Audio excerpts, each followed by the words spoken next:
Hi.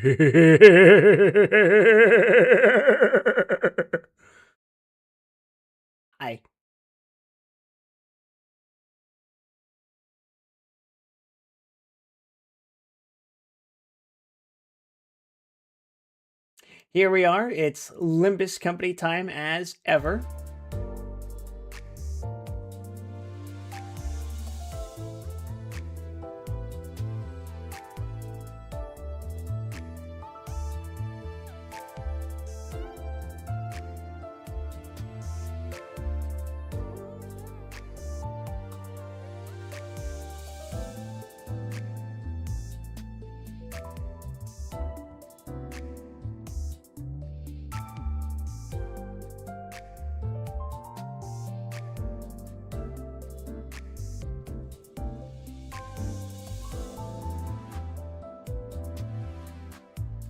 I think we should try reading now. Right, meow, actually.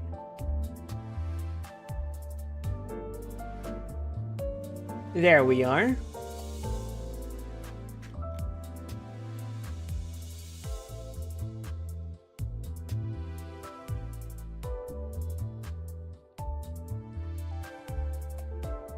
I think actually we'll mute Limbus Company for now, and instead put on some background music for this reading.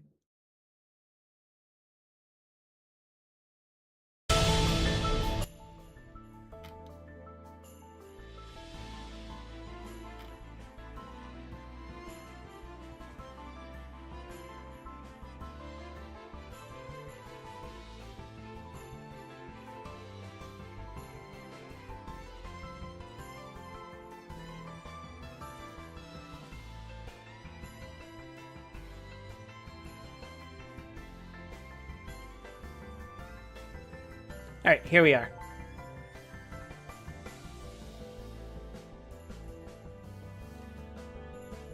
I don't believe it. I can't believe it, repeated Razumihin, trying in perplexity to refute Raskolnikov's arguments. They were by now approaching Bakaliev's lodgings, where Pulcheria Alexandrovna and Donia had been expecting them a long while. Razumihin kept stopping on the way in the heat of discussion, confused and excited by the very fact that they were for the first time speaking openly about it.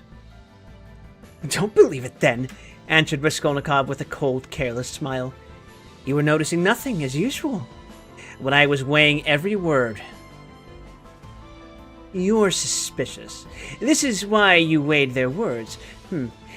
Certainly, I agree. Porfiry's tone was rather strange, and still more that wretch Zametov. You are right, there was something about him. But why? Why?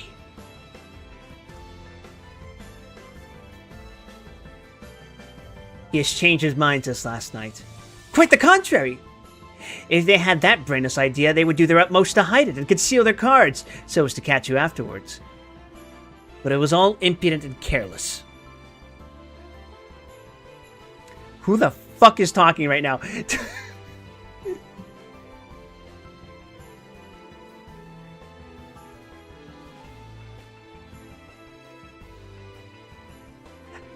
Okay, he for some context, he basically all but outed himself to the cop.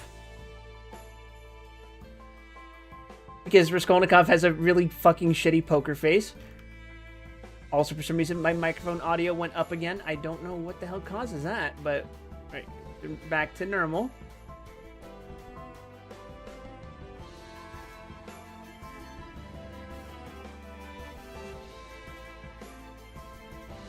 Okay. Yeah, Porfiry was the cop. Okay. Razumihin's talking. Quite the contrary. If they had that brainless idea, they would do their utmost to hide it and conceal their cards so as to catch you afterwards. But it was all impudent and careless. And now Raskolnikov is talking. If they had had facts, I mean real facts, or at least grounds for suspicion, then they would have certainly tried to hide their game in the hope of getting more. They would have made a search long ago besides, but they have no facts. Not one. It is all mirage, all ambiguous. Simply a floating idea, so they try to throw me up by impudence, and perhaps he was irritated at having no facts and blurted it out in his vexation, or perhaps he has some plan. He seems an intelligent man. Perhaps he wanted to frighten me by pretending to know. They have a psychology of their own, brother. But it is loathsome explaining it all. Stop! And it's insulting. Insulting! I understand you, but since we have spoken openly now, and it is an excellent thing that we have at last, I am glad. I will now own, frankly, that I noticed it in them long ago, this idea. Of course, the merest hint only, an insinuation. But why an insinuation, even? How dare they? What foundation have they? If only you knew how furious I have been.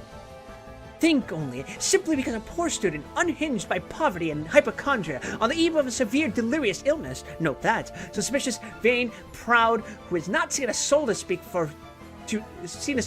for 6 months, in rags and in boots without soles, has to face some wretched policeman and put up with their insolence, and the unexpected debt thrust under his nose, the IOU presented by Tehebrov, the new paint, 30 degrees rumor, and a stifling atmosphere. A crowd of people, the talk about the murder of a person where he had been just before, and all that on an empty stomach. He might well have a fainting fit. And that is what they found it all on. Damn them. I understand how annoying it is, but in your place, Rhodia, I would laugh at them. Or better still, spit in their ugly faces and spit 12 times in all directions. I'd hit it out in all directions, neatly too, so I'd put an end to it. Damn them. Don't be downhearted. It's a shame.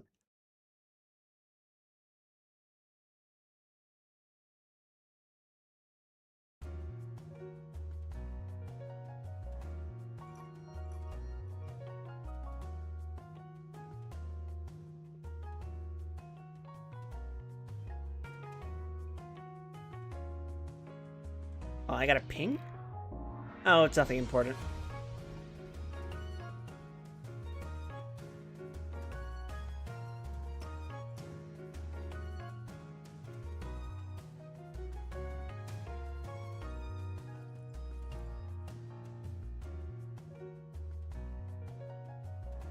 No worry.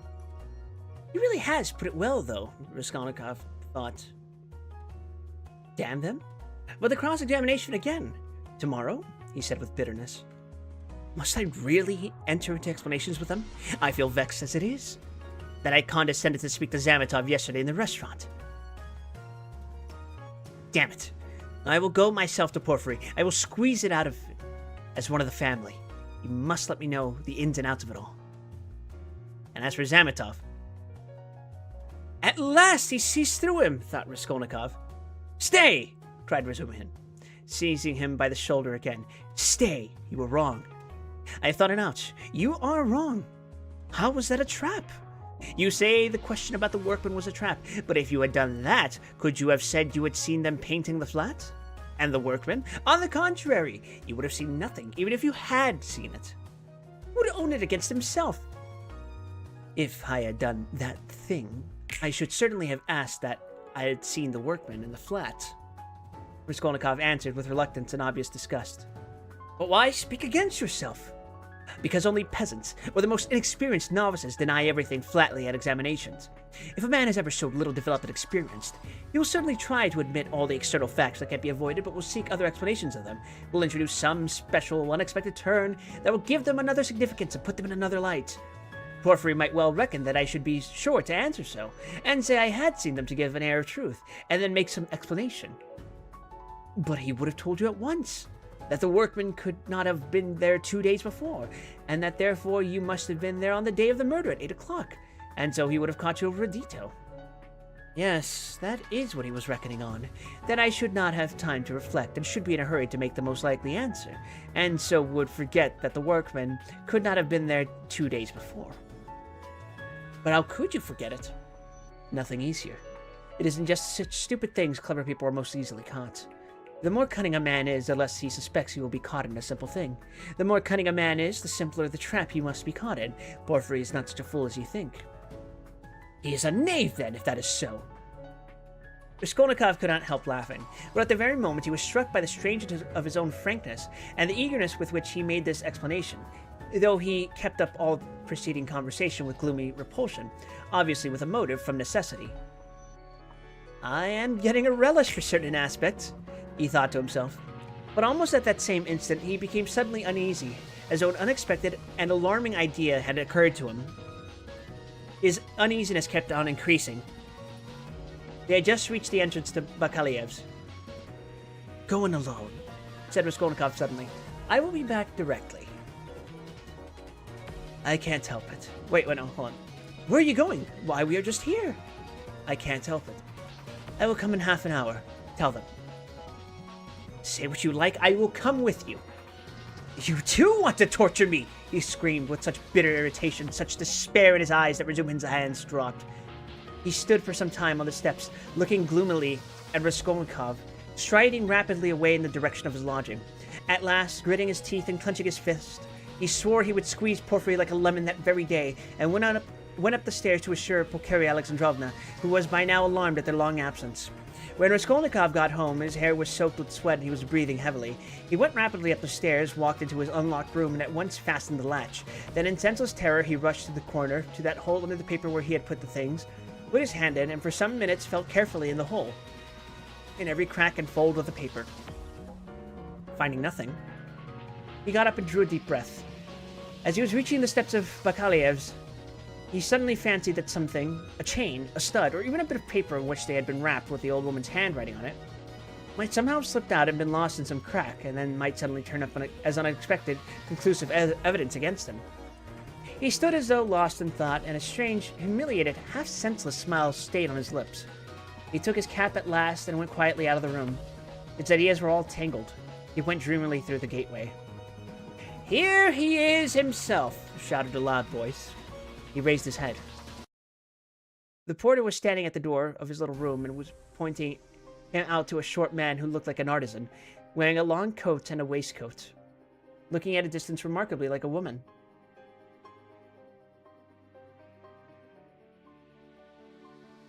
He stooped, and his head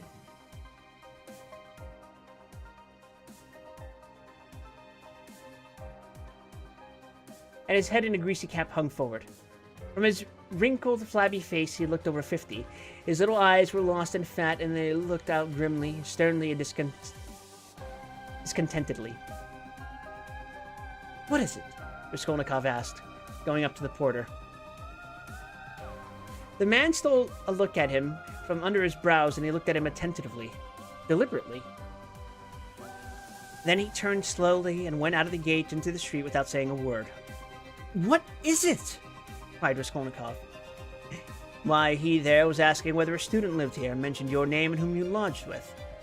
I saw you coming and pointed you out, and he went away. It's funny." The porter, too, seemed rather puzzled, but not much so. And after wondering for a moment, he turned and went back to his room.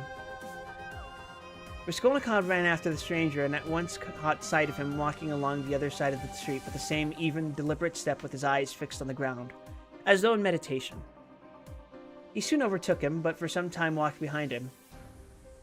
At last, moving on to a level with him, he looked at his face.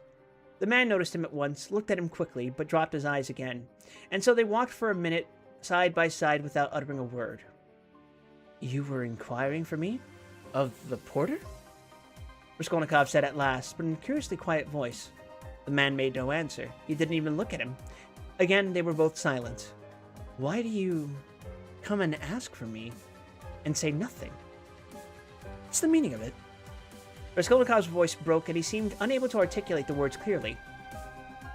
The man raised his eyes this time and turned a gloomy, sinister look at Raskolnikov. "Murderer," he said suddenly in a quiet but clear and distinct voice. Raskolnikov went on walking beside him. His legs felt suddenly weak, a cold shiver ran down his spine, and his heart seemed to stand still for a moment, then suddenly began throbbing as though it were set free. So they walked for about 100 paces side by side in silence. The man did not look at him. "What do you mean? Who is the murderer?" muttered Raskolnikov hardly audibly. "You are a murderer," the man answered still more articulately and emphatically, with a smile of triumphant hatred. And again he looked straight into Raskolnikov's pale face and stricken eyes. They had just reached the crossroads. The man turned to the left without looking behind him. Raskolnikov remained standing, gazing after him. He saw him turn round 50 paces away and look back at him still standing there. Raskolnikov could not see clearly, but he fancied that he was again smiling the same smile of cold hatred and triumph. With slow, faltering steps, with shaking knees, Raskolnikov made his way back to his little garret, feeling chilled all over. He took off his cap and put it on the table, and for 10 minutes he stood without moving. Then he sank exhausted on the sofa. With the weak moan of pain, he stretched himself on it. So he lay for half an hour. He thought of nothing. Some thoughts or fragments of thoughts, some images without order or coherence floated before his mind. Faces of people he had seen in his childhood or met somewhere once, whom he never would have recalled. The belfry of the church at V, the billiard table in a restaurant and some officers playing billiards, the smell of cigars in some underground tobacco shop, a tavern room, a back staircase quite dark, all sloppy with dirty water and strewn with eggshells, and the Sunday bells floating in from somewhere. The images followed one another, whirling like a hurricane.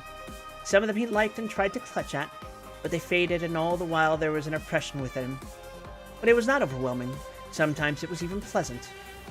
The slight shivering still persisted, but that too was an almost pleasant sensation. He heard the hurried footsteps of Razumihin. He closed his eyes and pretended to be asleep. Razumihin opened the door and stood for some time in the doorway as though hesitating. Then he stepped softly into the room and went cautiously to the sofa. Raskolnikov heard Nastasya's whisper, "Don't disturb him. Let him sleep. He can have his dinner later." "Quite so," answered Razumihin. Both withdrew carefully and closed the door. Another half hour passed. Raskolnikov opened his eyes, turned on his back again, clasping his hands behind his head. Who is he? Who is that man who sprang out of the earth? Where was he? What did he see? He has seen it all, that's clear. Where was he then?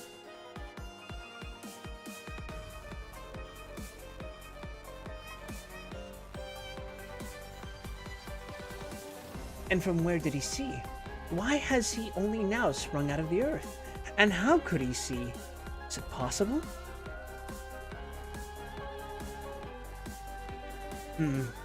Continued Raskolnikov, turning cold and shivering. And the jewel case Nikolai found behind the door. Was that possible? A clue? You missed an infinitesimal line, and you could build it into a pyramid of evidence. A fly flew by and saw it. Is it possible? He felt with sudden loathing how weak, how physically weak he had become. I ought to have known it, he thought with a bitter smile. And dared I, knowing myself, knowing how I should be, take up an axe and shed blood? I ought to have known beforehand. But I did know, he whispered in despair. At times, he came to a standstill at some thought. No, those men are not made so. The real master to whom all is permitted storms Toulon, makes a massacre in Paris, forgets an army in Egypt, wastes 500,000 men in the Moscow expedition, and gets off with a jest at Vilna. And altars are set up to him after his death, and so all is permitted. No, such people, it seems, are not of flesh, but of bronze. One sudden irrelevant idea almost made him laugh. Napoleon, the pyramids, Waterloo, and a wretched skinny old woman, a pawnbroker with a red trunk under her bed. It's a nice hatch for Porfiry Petrovich to digest. How can they digest it?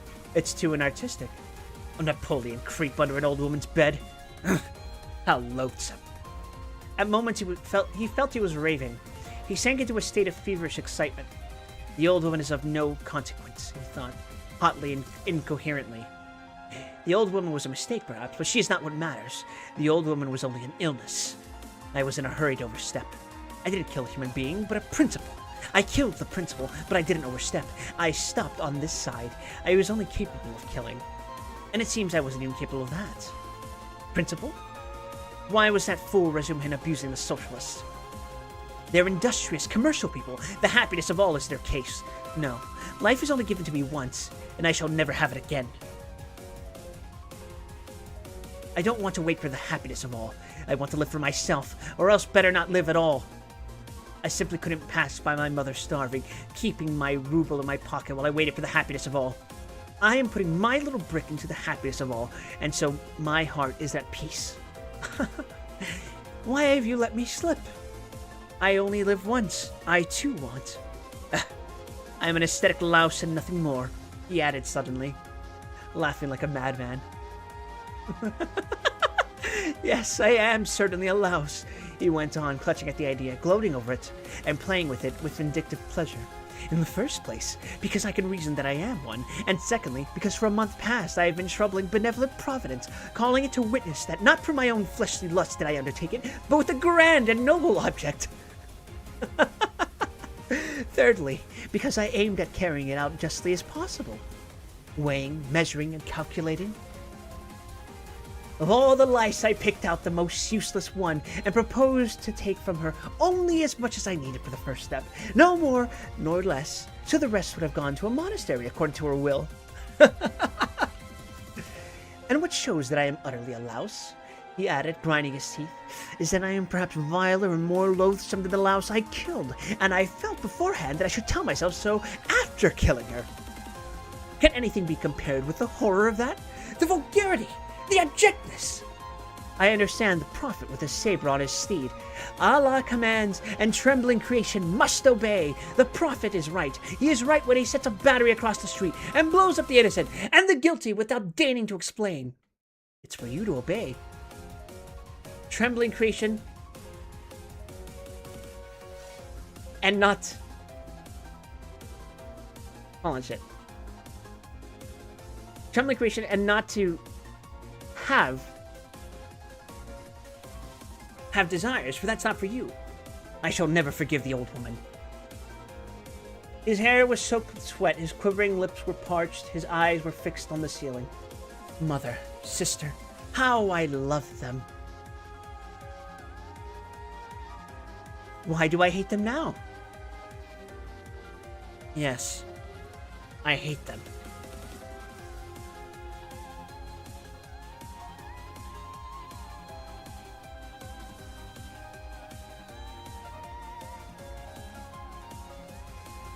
I feel a physical hatred for them.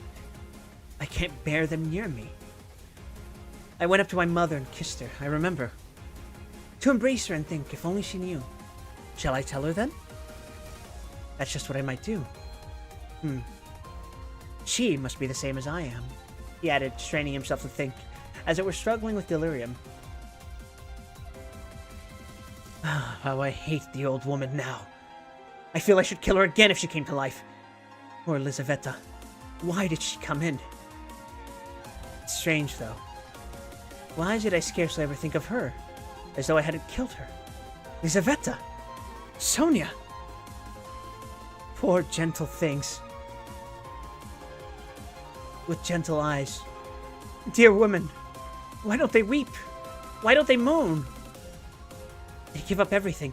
Their eyes are soft and gentle. Sonia! Sonia! Gentle Sonia! He lost consciousness. It seemed strange to him that he didn't remember how he got into the street. It was late evening. The twilight had fallen and the full moon was shining more and more brightly. But there was a peculiar breathlessness in the air. There were crowds of people in the street. Workmen and business people were making their way home. Other people had come out for a walk. There was a smell of mortar, dust, and stagnant water.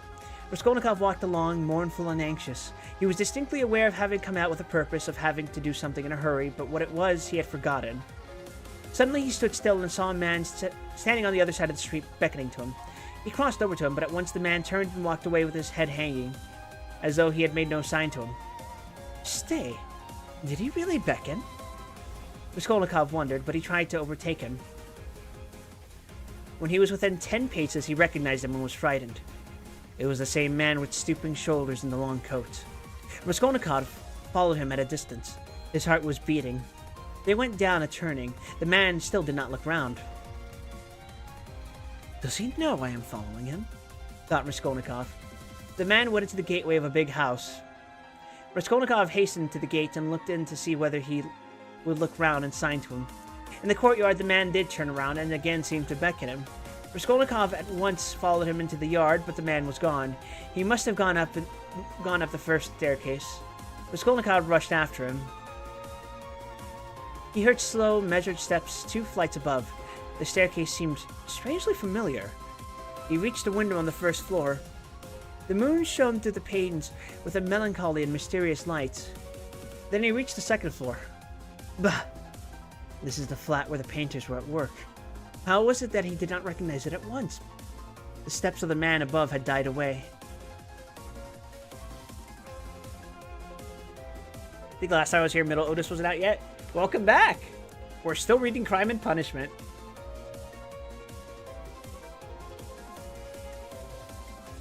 How is it he did not recognize it at once? The steps of the man above had died away.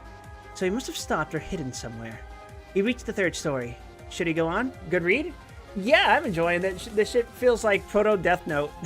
Maybe I shouldn't describe classical Russian literature like that, but yes.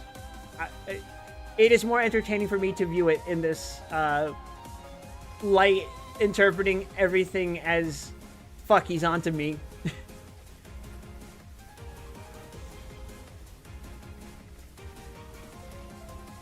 Where are we? You reached the 3rd story. Should he go on? There was a stillness that was dreadful, but he went on. The sound of his own footsteps scared and frightened him. How dark it was. A man must be hiding in some corner here. Ah, the flat was standing wide open. He hesitated and went in. It was very dark and empty in the passage, as though everything had been removed. He crept on tiptoe into the parlor, which was flooded with moonlight. Everything there was as before. The chairs, the looking-glass, the yellow sofa, and the pictures in the frames. A huge, round, copper-red moon looked in at the windows, excuse me. It's the moon that makes it so still, weaving some mystery, thought Raskolnikov. He stood and waited a long while, and the more silent the moonlight, the more violently his heart beat, till it was painful, and still the same hush. Suddenly he heard a momentary sharp crack like the snapping of a splinter, and all was still again. A fly flew up suddenly and struck the window pane with a plaintive buzz. At that moment, he noticed in the corner between the window and the little cupboard something like a cloak hanging on the wall. Why is that cloak here? He thought. It wasn't there before. He went up to it quietly and felt that there was someone hiding behind it.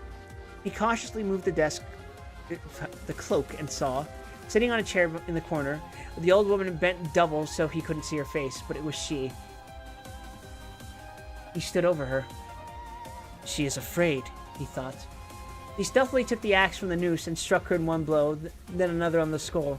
But strange to say, she did not stare, as though she were made of wood. He was frightened, bent down nearer and tried to look at her, but she too bent her head lower. He bent right down to the ground and peeped up into her face from below, but he peeped and turned cold with horror. The old woman was sitting and laughing, shaking with noiseless laughter, doing her utmost that he should not hear it. Suddenly he fancied that the door from the bedroom was opened a little, and that there was laughter and whispering within. He was overcome with frenzy and began hitting the old woman on the head with all his force. But at every blow of the axe, the laughter and whispering from the bedroom grew louder, and the old woman was simply shaking with mirth. He was rushing away, but the passage was full of people. The doors of the flat stood open and on the landing. On the stairs and everywhere below there were people, rows of heads, all looking but huddled together in silence and expectation. Something gripped his heart. His legs were rooted to the spot. They would not move. He tried to scream and woke up. He drew a deep breath, but his dream seemed strangely to persist. His door was flung open, and a man whom he had never seen stood in the doorway watching him intently. Raskolnikov had hardly opened his eyes, and he instantly closed them again. He lay on his back without stirring. Is it still a dream? He wondered, and again raised his eyelids hardly perceptibly. The stranger was standing in the same place, still watching him. He stepped cautiously into the room, carefully closing the door after him, went up to the table, paused a moment, and still keeping his eyes on Raskolnikov, and noiselessly seated himself on the chair by the sofa. He put his hat on the floor beside him and leaned his hands on his cane and his chin on his hands. It was evident that he was prepared to wait indefinitely.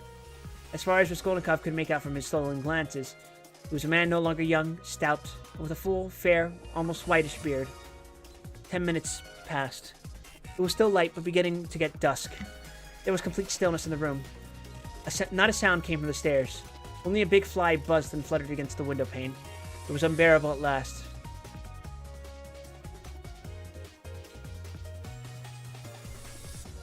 Raskolnikov suddenly got up and sat on the sofa. Come. Tell me what you want. I knew you were not asleep, but only pretending, the stranger answered oddly, laughing calmly. Arkady Ivanovich Svidrigailov. Allow me to introduce myself. And that's the start of part 4.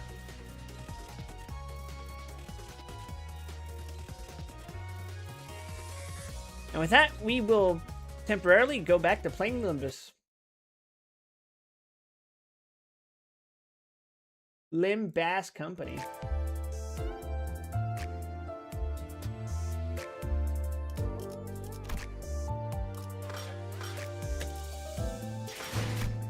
Limbus Pro Shop.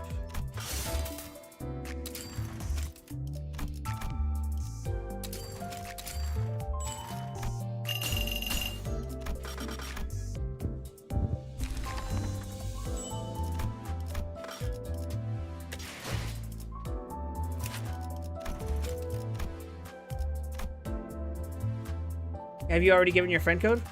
I don't know. Let's find out. 점심시간에는 뭘 하냐고 물으신다면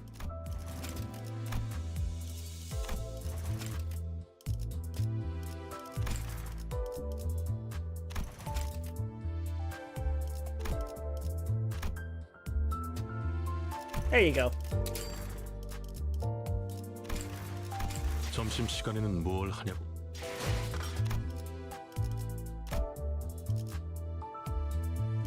Let's see, Pierce, huh? Pierce. Ah, what the hell? We're gonna be doing a thumb day today, or it's gonna be a Tremor Scorch day. Gloom week, huh? Nah, it's fine, it's fine, it's fine.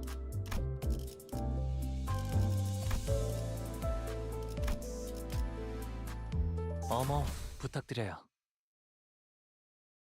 You're currently doing your MD of the week? Yeah, resets are like that.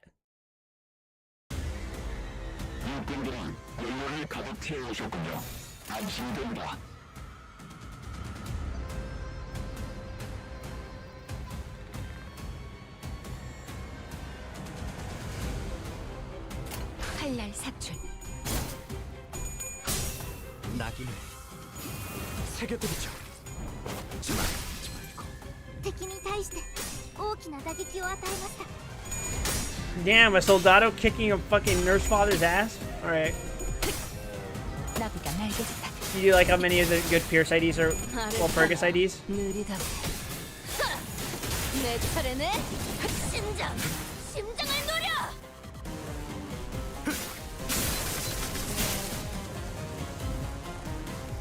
설령 녹아내려 추락하더라도 괜찮니? 이 노을이 식지 않도록 더 뜨겁게 타올라라.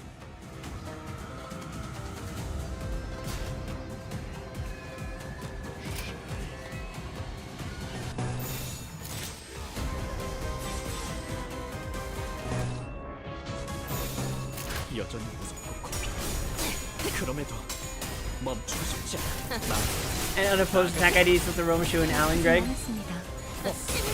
역시 The Dawn duo also do that now.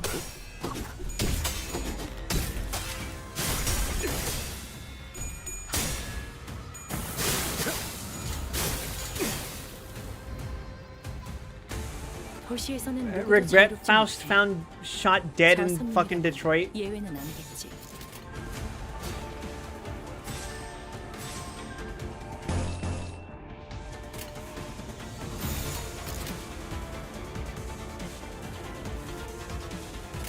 여명의 빛과 같이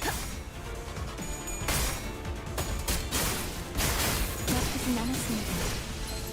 Like, it's kind of ridiculous. You have absolutely no reason to try to roll for Regret Faust now. 심장 심장을 노려.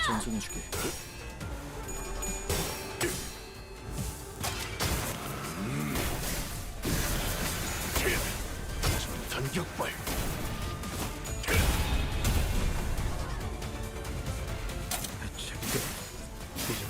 전투는 안 통할 거다.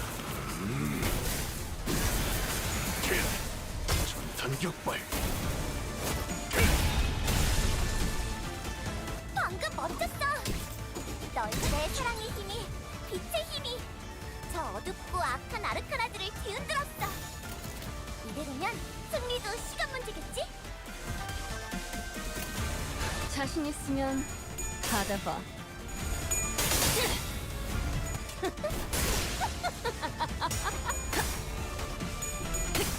Yes, go, my Dawn Fixer.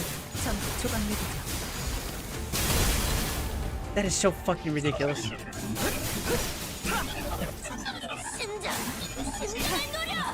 That's for Alan Gregg, since Mercedes gives aura to allies accidentally. I prefer Dawn Greg because it is like the perfect thing to pair with Unbrilliant Glory.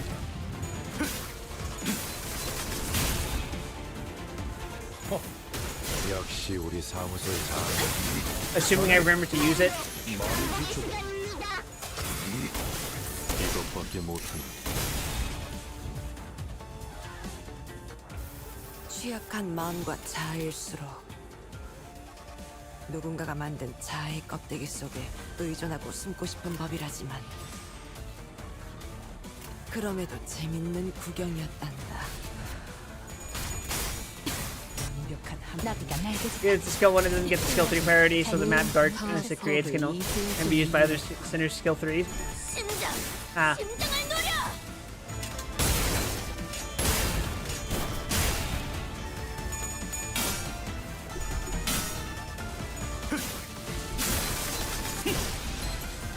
I do like that it's compatible with the coin ego and Mirror Dungeons. 그렇게 서 있으니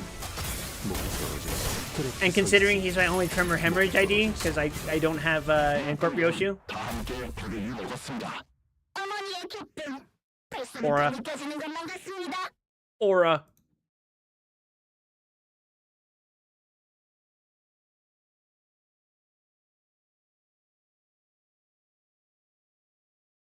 확실한 승리였어요.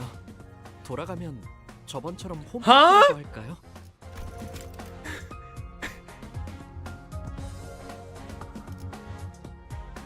Damn! Nephew still got it.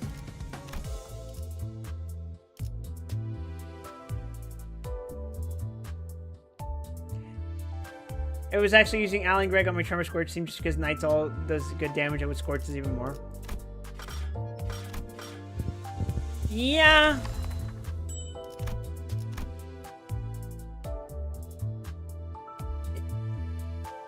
His sins are also compatible, so it's fine.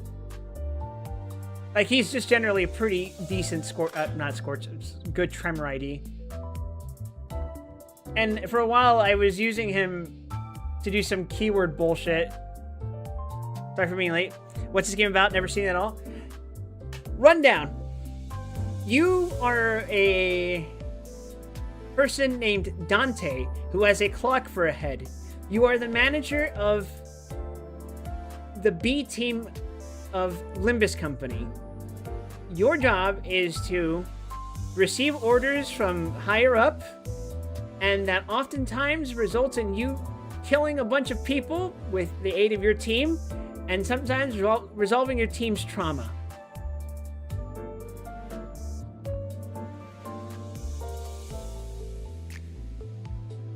Yeah, one benefit of having more Tremor Scorch IDs is that you can get Scorch online sooner.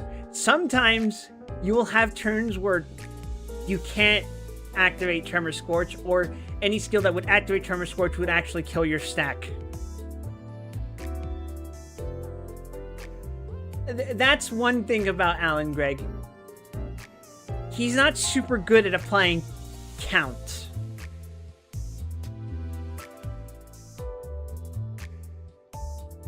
Even fully uptied, he can sometimes just eat your Tremor stacks.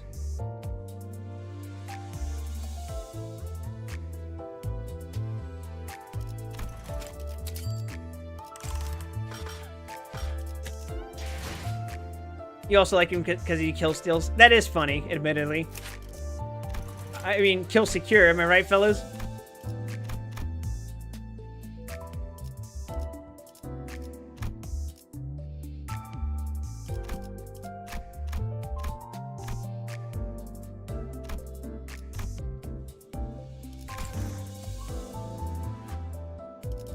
Slides in and liquefies a poor grunt.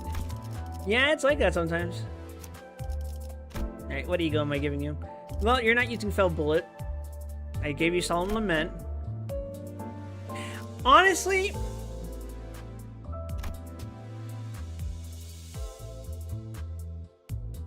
I need to level the Solemn Lament ID, but yeah. Command Meltdown, I'm still gonna give her that. That's pretty much locked. That or Fluid Sac. But I think Command Meltdown technically works better with any ID that wants to use Burn. So, well, I'm not using her, but, you know. I think Thoracalgia is better than Red Eyes Open. At least in Mirror Dungeons. And then, you know, Meursault has the full Tremors set, essentially. Actually, I'd have to replace Pursuance with Capote, but I don't have that yet. It's fine. It's fine. Honglu, he's in the back, so it doesn't really matter what I give him. He only has these egos anyway. Rodion, I might give her Indicant's Trial. Sanguine Desire is really good, but we got no bleed infliction here, so it's pointless. Harmony is so damn good with this Sinclair. Holy crap.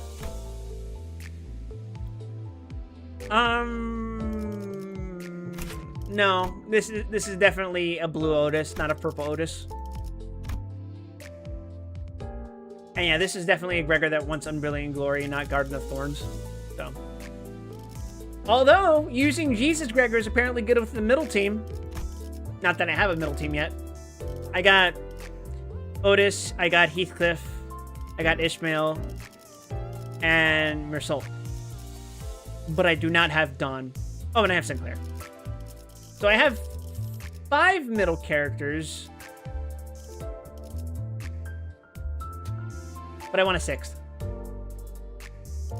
Although I guess I could use Ego Dawn in place of Middle Dawn, but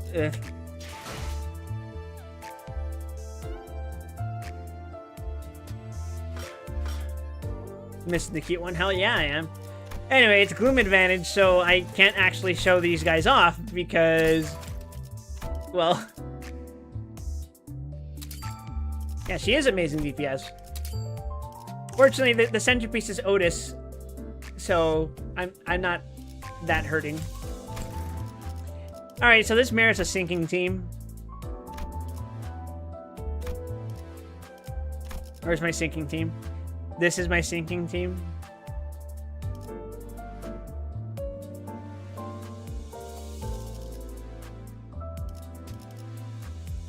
That's rough. Why is this my sinking team?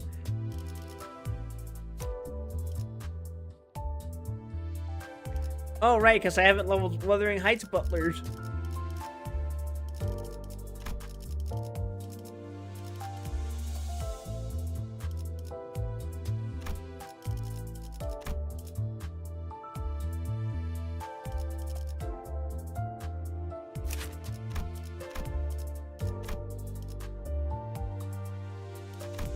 Maybe inflicting burn against this isn't a good idea.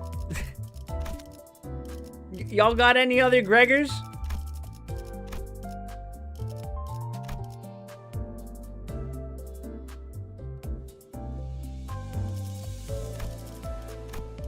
Namely, you know, the sinking one? No? Okay, fine.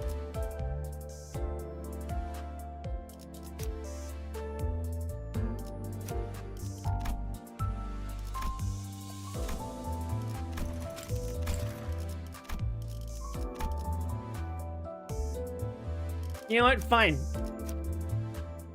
Fine, I will use this Gregor. Fuck you.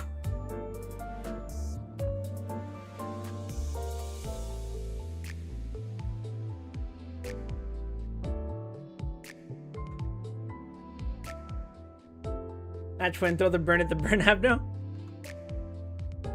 What if we use Tremor Scorch on the moth as a meme?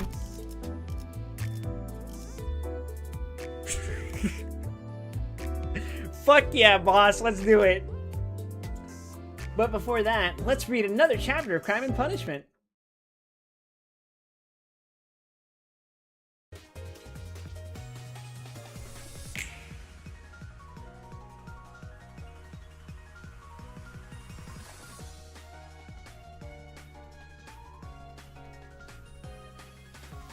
Part 4, Chapter 1. Can this still be a dream? Raskolnikov thought once more. He looked carefully and suspiciously at the unexpected visitor. Zhigайлov? What nonsense! It can't be! He said at last aloud in bewilderment. His visitor did not seem at all surprised at this exclamation.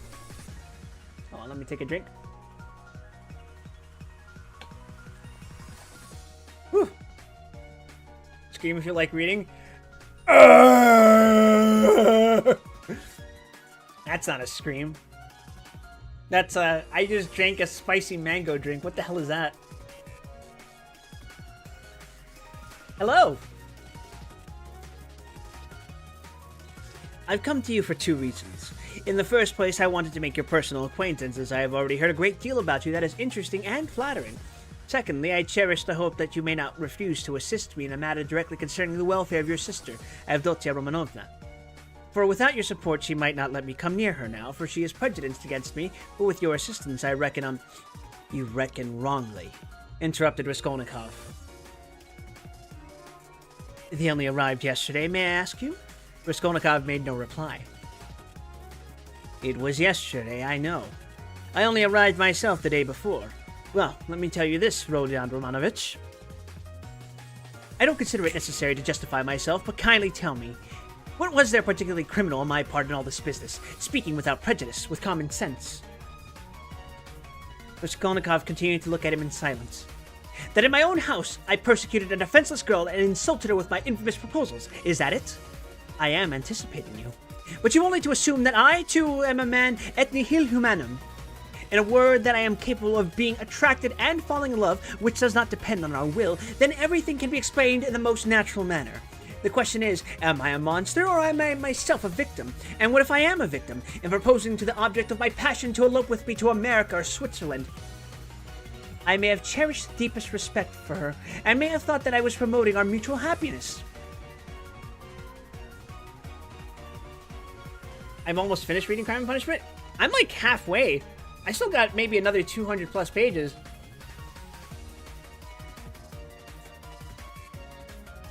Hey, where was I?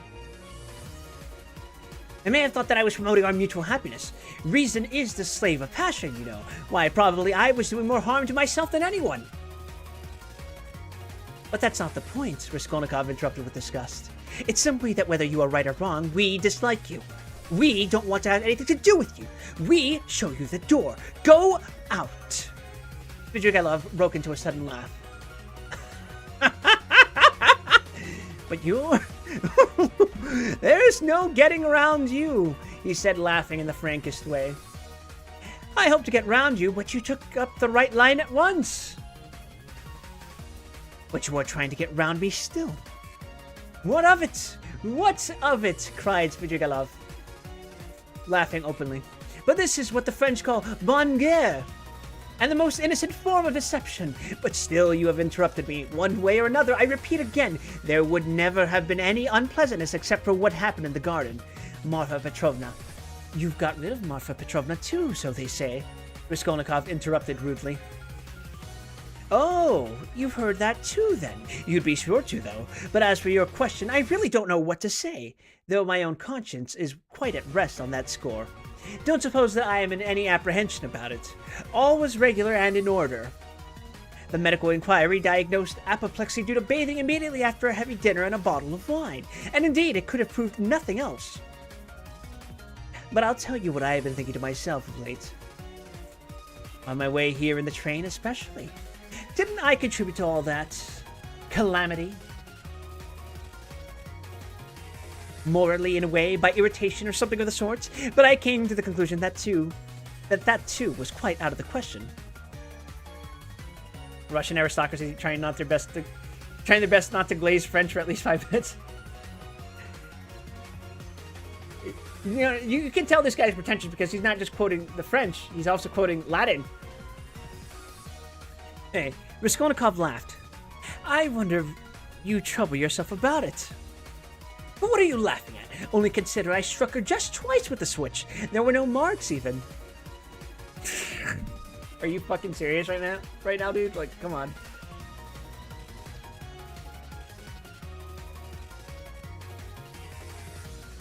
Don't regard me as a cynic, please.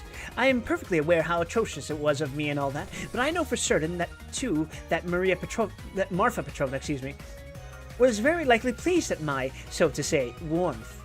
The story of your sister had been wrung out to the last drop. For the last 3 days, Marfa Petrovna had been forced to sit at home. She had nothing to show herself with in the town. Besides, she had bored them so with that letter. You heard about her reading the letter. And all of a sudden, those 2 switches fell from heaven. Her first act was to order the carriage to be got out. Not to speak of the fact that there are cases when women are very, very glad to be insulted in spite of all their show of indignation. There are instances of it with everyone. Human beings in general, indeed, greatly love to be insulted. Have you noticed that? But it's particularly so with women. One might even say it's their only amusement. I think we have to kill this guy, guys. At one time, Raskolnikov thought of getting up and walking out until finishing the interview, but some curiosity and even a sort of prudence made him linger for a moment. You are fond of fighting? He asked carelessly.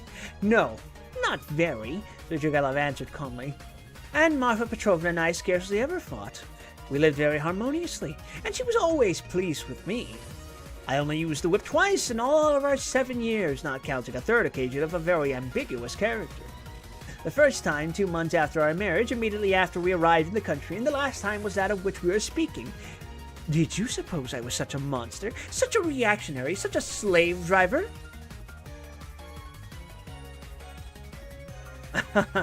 By the way, do you remember, Rodion Romanovich, how a few years ago in the days of beneficent publicity, a nobleman, I've forgotten his name, was put to shame everywhere, and all the papers for having thrashed a German woman in the railway train?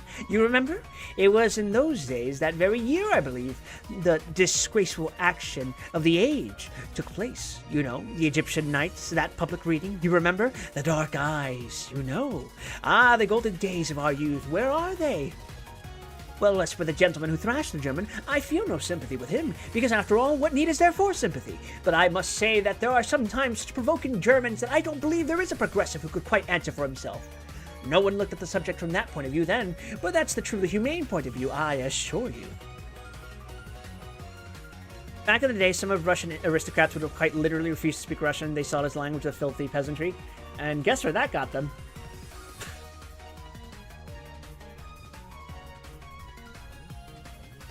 After saying this, Zhugalov broke into a sudden laugh again. Raskolnikov saw clearly that this was a man with a firm purpose in his mind and able to keep it to himself. I expect you've not talked to anyone for some days, he asked. Scarcely anyone. I suppose you are wondering at my being such an adaptable man? No, I'm only wondering at your being too adaptable a man. Because I am not offended at the rudeness of your questions, is that it? Why take offense? As you asked, so I answered, he replied with a surprising expression of simplicity. You know, there's hardly anything I take interest in, he went on, as it were dreamily. Especially now, I have nothing to do. You are quite at liberty to imagine, though, that I am making up to you with a motive, particularly as I told you I want to see your sister about something. But I'll confess frankly, I am very much bored. Last 3 days especially, so I am delighted to see you. Don't be angry, Rodion Romanovich, but you seem to be somehow awfully strange yourself. Say what you like, there's something wrong with you, and now too, not this very minute, I mean, but now, generally. Well, I won't, don't scowl. I'm not such a bear, you know, as you think. Pushkin mugged them and proved wrong that everyone else followed. Such is the way of trends.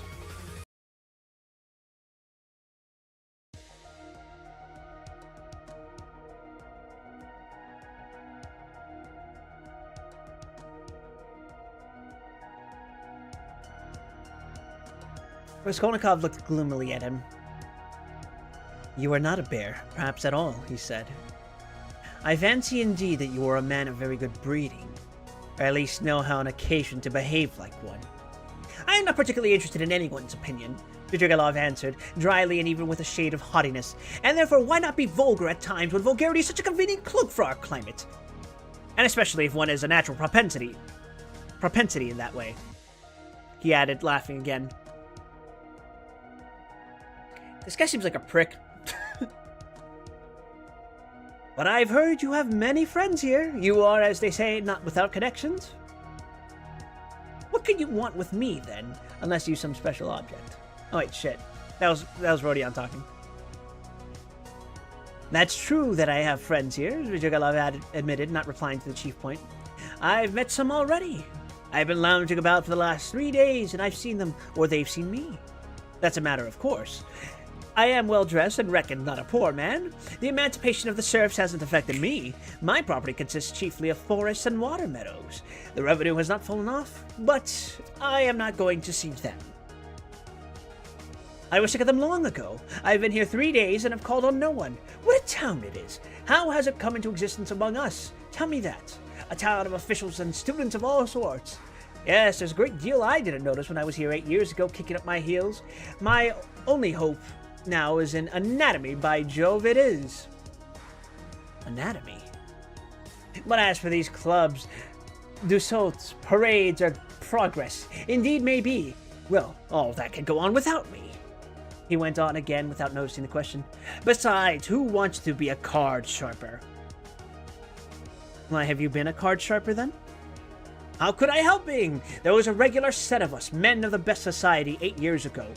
We had a fine time, and all men of breeding, you know, poets, men of property, and indeed, as a rule in our Russian society, the best manners are found among those who've been thrashed. Have you noticed that? I've deteriorated in the country, but I did get into prison for debt through a low Greek who came from Nizhyn. Then Marfa Petrovna turned up. She bargained with him and bought me off for 30,000 silver pieces. I owned 70,000. We were united in lawful wedlock, and she bore me off into the country like a treasure. You know she was 5 years older than I. She was very fond of me. For 7 years I never left the country. And take note that all my life she held a document over me, the IOU for 30,000 rubles. So if I were to elect to the rest about anything, I should be trapped at once. And she would have done it. Women find nothing incompatible in that. If it hadn't been for that, would you have given her the slip? I don't know what to say. It was scarcely the document restrained me. I didn't want to go anywhere else. Marfa Petrovna herself invited me to go abroad, seeing I was bored. But I've been abroad before and always felt sick there. Good night, Inko. For no reason but the sunrise, the Bay of Naples, the sea, you look at them and it makes you sad. What's most revolting is that no one is really sad. No, it's better at home. Here at least one blames others for everything and excuses oneself. I should have gone perhaps on an expedition to the North Pole because j'ai le vin mauvais and hate drinking. And there's nothing left but wine. I have tried it. But I say, I've been told Berg is going up in a great balloon next Sunday from the Yusupov Garden and will take up passengers at a fee. Is it true? Why would you go up? No. Oh, no, muttered Zvidragilov, really seeming to be in thought. What does he mean? Is he in earnest? Raskolnikov wondered. No, the document didn't restrain me, Zvidragilov went on meditatively. It was my own doing, not leaving the country, and nearly a year ago, Marfa Petrovna gave me back the document on my name day, and made me a present of a considerable sum of money, too. She had a fortune, you know. You see how I trust you, Arkady Ivanovich? That was actually her expression. You don't believe she used it? But you know, I managed the estate quite decently. They know me in the neighborhood. I ordered books, too. Marfa Petrovna at first approved, but afterward she was afraid of my overstudying. You seem to be missing Marfa Petrovna very much. Missing her? Perhaps. Really, perhaps I am. And, by the way, do you believe in ghosts? What ghosts? Why, ordinary ghosts. Do you believe in them? Perhaps not, pauvre player. At this point, I like to imagine that my butchering of the French is, in fact, the character butchering the French as well. I wouldn't say no, exactly. Do you see them, then? Zhigalov looked at him rather oddly. Marfa Petrovna is pleased to visit me, he said, twisting his mouth into a strange smile. How do you mean she's pleased to visit you? She has been 3 times. I saw her first on the very day of the funeral, an hour after she was buried. It was the day before I left to come here. The second time was the day before yesterday at daybreak on the journey at the station of Malaya Vishera. And the third time was 2 hours ago in the room where I am staying. I was alone. Were you awake? Quite awake. I was wide awake every time. She comes, speaks to me for a minute, and goes out at the door. Always at the door. I can almost hear her. What made me think that something of the sort must be happening to you? Raskolnikov said suddenly. At the same moment, he was surprised at having said it. He was much excited. What? Did you think so? Zhigalov asked in astonishment. Did you really? Didn't I say there was something in common between us, eh? You never said so. Raskolnikov cried sharply and with heat. Didn't I? No. I thought I did. When I came in and saw you lying with your eyes shut, pretending, I said to myself at once, here's the man. What do you mean by the man? What are you talking about? Cried Raskolnikov. What do I mean? I really don't know. Zhigalov muttered ingenuously, as though he too were puzzled. For a minute they were silent. They stared in each other's faces. That's all nonsense, Raskolnikov shouted with vexation. What does she say when she comes to you? She? Would you believe it? She talks of the silliest trifles, and man is a strange creature. It makes me angry. The first time she came in, I was tired, you know. The funeral service, the funeral ceremony, the lunch afterwards. At last, I was left alone in my study. I lighted a cigar and began to think. She came in at the door. You've been so busy today, Arkady Ivanovich. You have forgotten to wind the dining room clock, she said. All those 7 years, I wound that clock every week, and if I forgot it, she would always remind me. The next day, I set off my way here. I got out the station at daybreak. I had been asleep, tired out. With my eyes half open, I was drinking some coffee. I look up, and there was suddenly Marfa Petrovna sitting beside me with a pack of cards in her hands. Shall I tell your fortune for the journey, Arkady Ivanovich? She was a great hand at telling fortunes. I shall never forgive myself for not asking her to. I ran away to fright, and besides, the bell rang. I was sitting today, feeling very heavy after a miserable dinner from a cook shop. I was sitting smoking. All of a sudden, Marfa Petrovna again. She came in very smart in a new green silk dress with a long train. Good day, Arkady Ivanovich. How do you like my dress? Aniska can't make like this. Aniska was a dressmaker in the country, one of our former serf girls who had been trained in Moscow, a pretty wench. She stood turning round before me. I looked at the dress, and then I looked carefully, very carefully at her face. I wonder you trouble to come to me about such trifles, Marfa Petrovna. Good gracious, you won't let one disturb you about anything. To tease her, I said, I want to get married, Marfa Petrovna. That's just like you, Arkady Ivanovich. It does you very little credit to come looking for a bride when you've hardly buried your wife.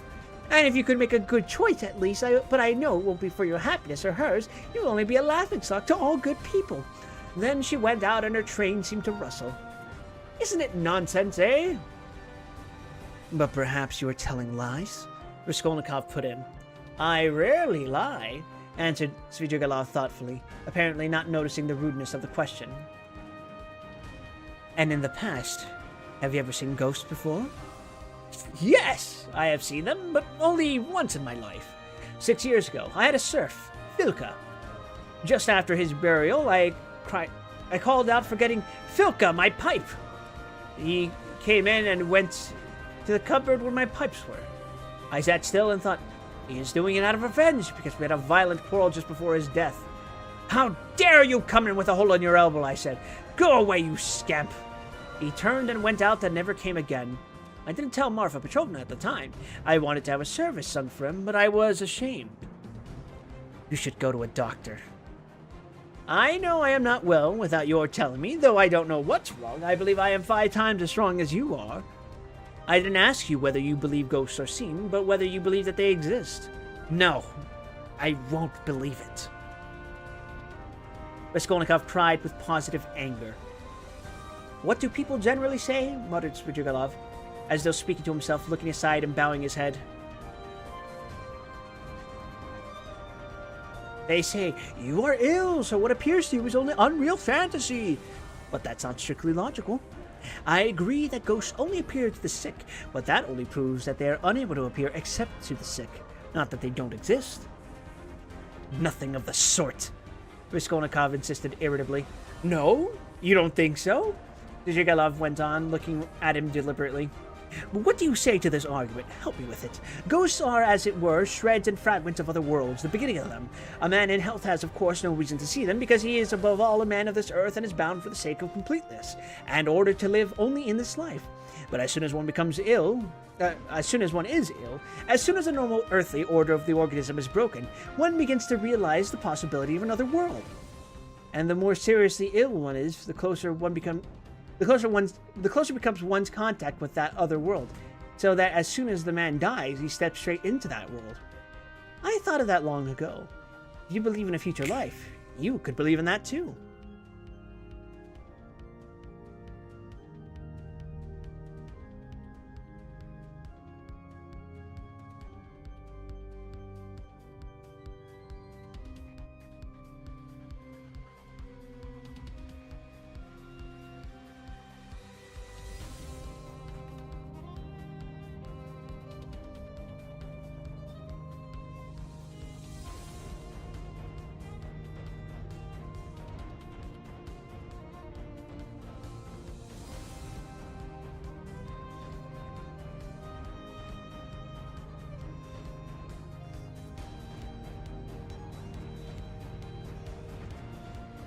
Alright.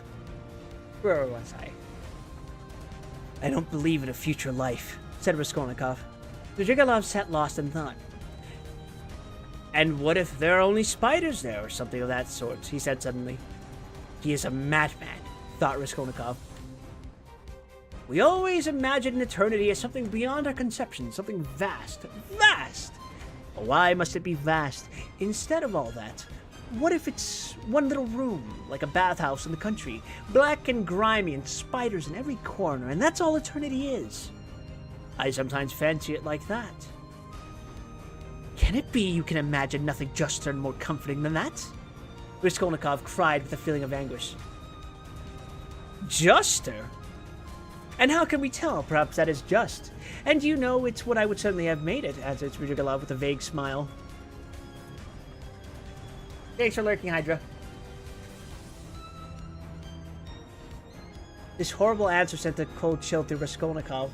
Svidrigailov raised his head, looked at him, and suddenly began laughing.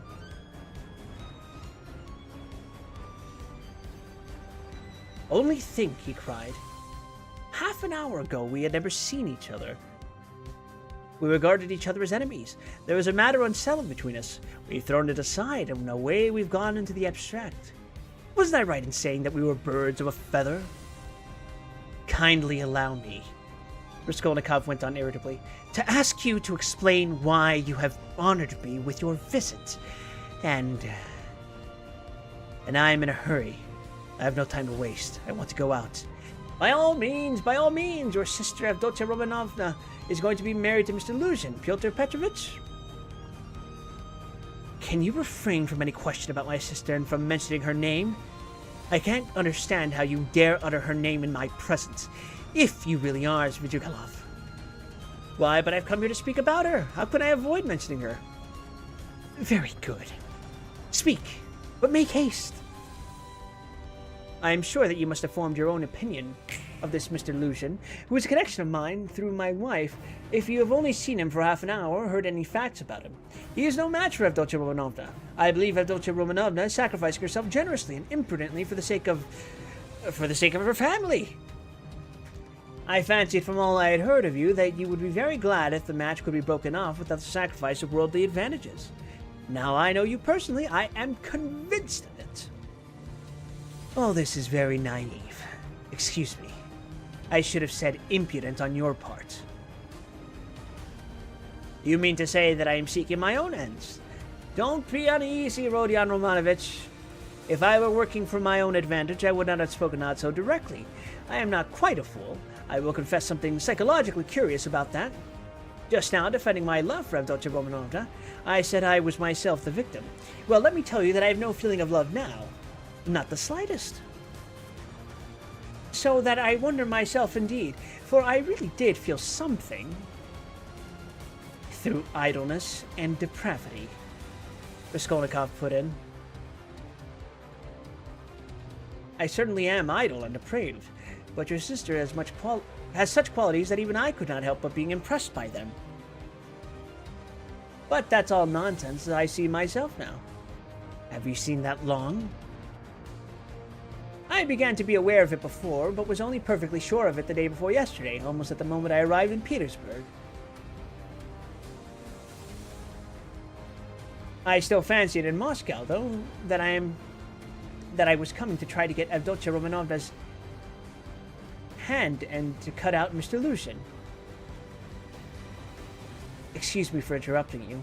Kindly be brief and come to the object of your visit. I'm in a hurry. I want to go out. With the greatest pleasure. On arriving here and determining on a certain journey, I should like to make some necessary preliminary arrangements. I left my children with an aunt. They are well provided for, and they have no need of me personally. And a nice father I should make, too. I have taken nothing but what Marfa Petrovna gave me a year ago. That's enough for me. Excuse me, I'm just coming to the point. Before the journey, which may come off, I want to settle Mr. Lushin, too. It's not that I detest him so much, but it was through him that I quarreled with Marfa Petrovna when I learned she had dished up this marriage. I want now to see Avdotya Romanovna through your mediation, and if you like in your presence to explain to her that in the first place she will never gain anything but harm from Mr. Lushin. Then begging her pardon for all past unpleasantness to make her a present of 10,000 rubles, and so assists the rupture with Mr. Lushin, a rupture to which I believe she is herself not disinclined, if she could see the way to it. You are certainly mad, cried Raskolnikov, not so much angered as astonished. How dare you talk to me like that? How dare you talk like that? I knew you would scream at me, but in the first place, though I am not rich, this 10,000 rubles is perfectly free. I have absolutely no need for it. If Avdotya Romanovna does not accept it, I shall waste it in some more foolish way. That's the first thing. Secondly, my conscience is perfectly easy. I make the offer with no ulterior motive. You may not believe it, but in the end, Avdotya Romanovna and you will know. The point is that I actually did cause your sister, whom I greatly respect, some trouble and unpleasantness, and so, sincerely regretting it, I want not to compensate, not to repay her for the unpleasantness, but simply to do something to her advantage, to show that I am not, after all, privileged to do nothing but harm. If there were a millionth fraction of self-interest in my offer, I should not have made it so openly, and I should not have offered her 10,000 only, when 5 weeks ago I offered her more. Besides, I may, perhaps, very soon marry a young lady, and that alone ought to prevent suspicion of any design in Avdotya Romanovna. In conclusion, let me say that in marrying Mr. Lushin, she is taking money just the same, only from another man. Don't be angry, Rodion Romanovich. Think it over coolly and quietly. Svidrigailov himself was exceedingly cool and quiet as he was saying this. I beg you to say no more, said Raskolnikov. In any case, this is unpardonable. Bleh. This is unpardonable impertinence. Not in the least. That a man may do nothing but harm to his neighbor in this world and is prevented from doing the tiniest bit of good by trivial conventional formalities. That's absurd. If I died, for instance, and left that sum to your sister in my will, surely she wouldn't refuse it. Very likely she would. Oh, no, indeed. However, if you refuse it, so be it, though 10,000 rubles is a capital thing to have on occasion. In any case, I beg you to repeat what I have said to Avdotya Romanovna. No, I won't. In that case, Rodion Romanovich, I shall be obliged to try and see her myself and worry her by doing so. And if I do tell her, will you not try to see her? I don't know really what to say. I should very much like to see her once more. Don't hope for it. I'm sorry, but you don't know me. Perhaps we may become better friends. You think we may become friends? And why not? Svidrigailov said, smiling. He stood up and took his hat. I didn't quite intend to disturb you, but I came here without reckoning on it, though I was very much struck by your face this morning. Where did you see me this morning? Raskolnikov asked uneasily. I saw you by chance. I keep fancying there is something about you like me, but don't be uneasy. I am not intrusive. I used to get on all right with card sharpers, and I never bored Prince Zverbe, a great personage who was a distant relation of mine, and I could write about Raphael's Madonna and Madame Kulikov's album. And I never left Marfa Petrovna's side for 7 years, and I used to stay the night at Vyazemsky's house in the Haymarket in the old days, and I may go up in a balloon with Berg, perhaps. Oh, all right. Are you starting soon on your travels, may I ask? What travels? Why, on that journey. You spoke of it yourself. A journey? Oh, yes, I did speak of a journey. Well, that's a wide subject. If only you knew what you were asking, he added, and gave a sudden loud, short laugh. Perhaps I'll get married instead of the journey. They're making a match for me. Here? Yes. How have you had time for that? But I am very anxious to see Avdotya Romanovna once. I earnestly beg it. Well, goodbye for the present. Oh, yes, I have forgotten something. Tell your sister, Rodion Romanovich, that Marfa Petrovna remembered her in her will and left her 3,000 rubles. That's absolutely certain. Marfa Petrovna arranged it a week before her death, and it was done in my presence. Avdotya Romanovna will be able to receive the money in 2 or 3 weeks. Are you telling the truth? Yes, tell her. Well, you're a servant. I am staying very near you. As he went out, Svidrigailov ran up against Razumihin in the doorway. We need to kill this guy.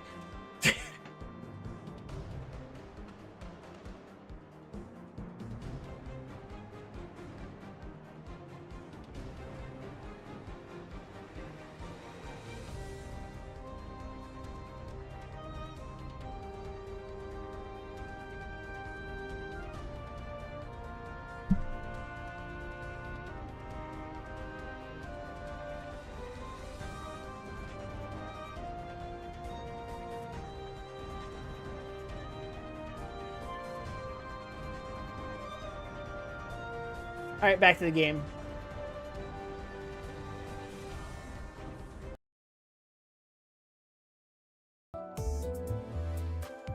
What an insufferable piece of shit.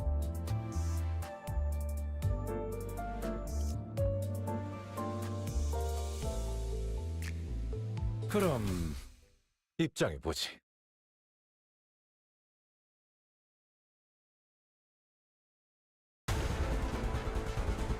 저희에게도 이런 힘을 베풀어 주시다니 마음씨가 넓은 분이실까요?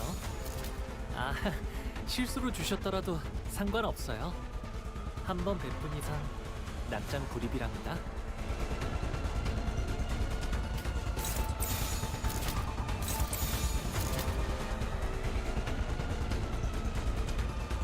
Alright, let's do it. 칼날 사출. Fuck. 말했잖아. 느리다고. 심장을 노려!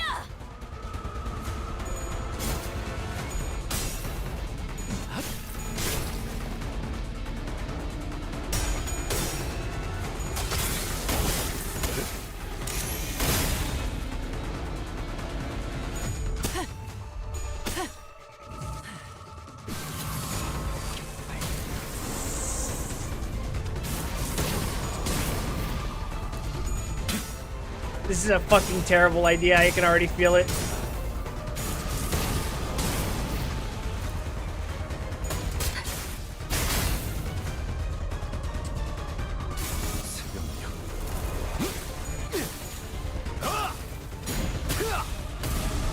그 전위적인 헛짓거리는 어디서 배운 거지?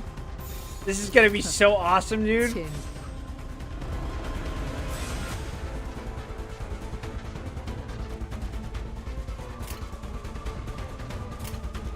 칼날 사출.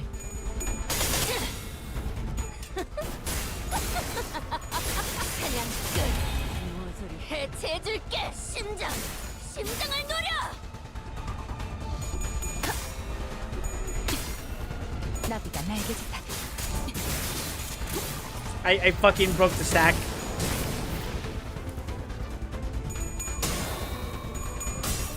낙인을 새겨드리죠.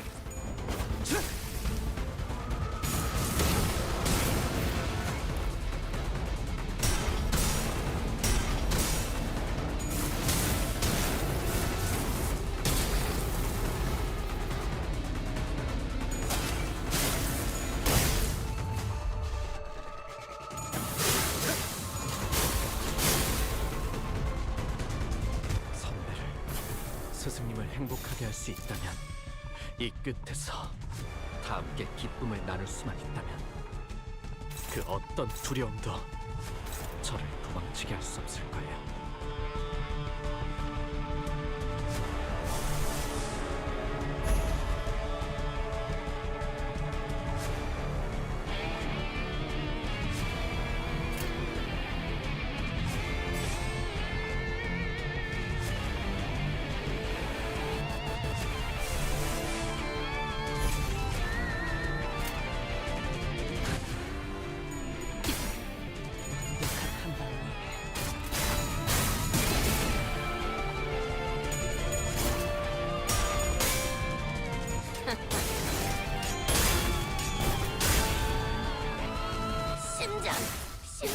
Go for the heart! 핵심적인 스프레드에 있던 아르카나를 부쉈어. 이제 서서히 힘을 잃어갈 거야. 좋았어. 노을빛으로 당신과 함께 모범적인 청소 방식을 확인했습니다. 인사부서에 해당 요원에 대한 평가를 역시 송신합니다. 니놈 말대로 어떤 사람이라도 맞출 수 있는 마법의 탄원이다. 옳다. 머지않아 개체로부터 강한 공격이 예상됩니다. Awesome. We're going to burn to death. 시간이라는 거죠.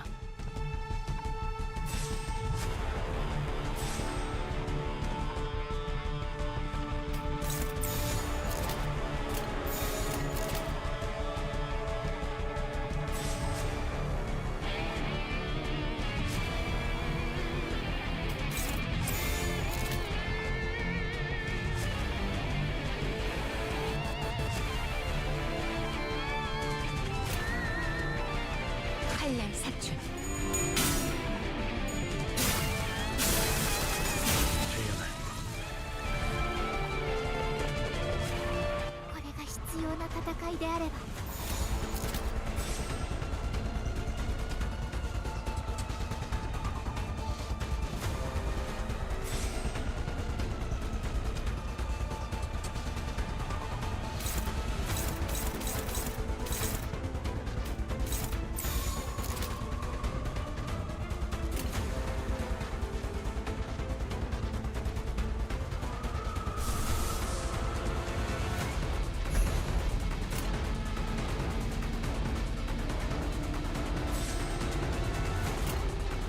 여전히 무사히 샤켜. 그럼에도 수는 운통할 거다. 멈추고 싶지 않아. 일발장전.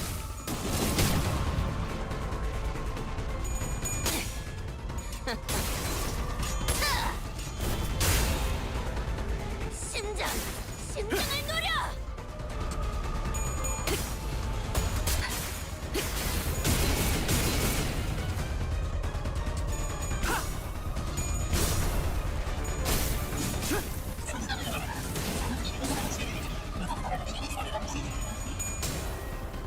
Hit it with that crack of dawn.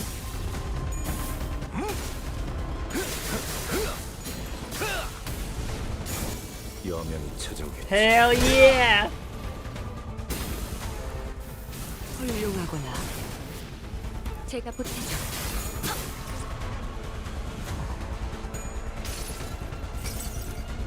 증기압축 피스톤 압력제 양해제. 관측 완료된 시간부터 계산 완료. 축적된 과거분 모먼트가 유지. 발사. 피해 산출값이 예상 범위를 벗어났는데요. 적절한 비교 지표가 있는지 모르겠군. 유사 실험 기록이 있다면 바로 전송해주게. 젊은 다행히도 친구가 이런 억지력에는 것도 반응하는구나. 못해서야? 잠재워둘 수 있겠어.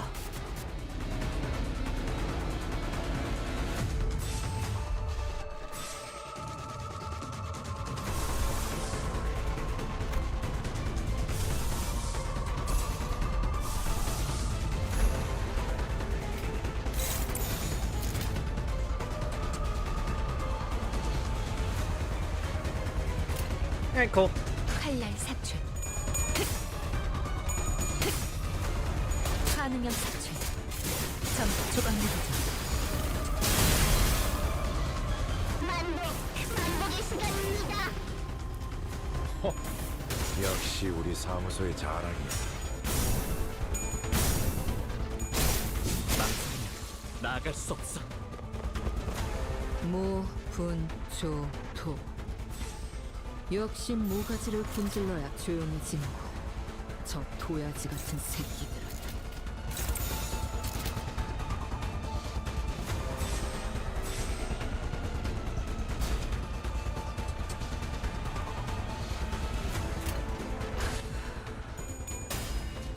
완벽한 한발을 위해.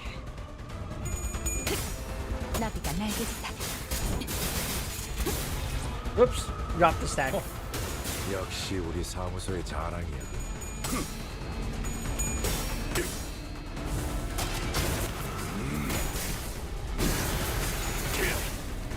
Don't do this, by the way. Don't do what I'm doing. Fighting fire with fire is not actually a good idea.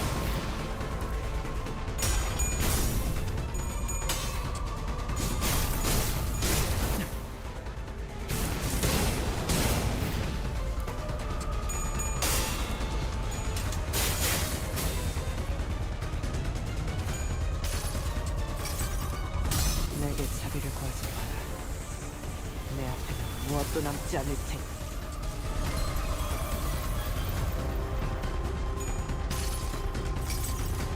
눈부시지 않고 두려워하지. I should have done this way sooner.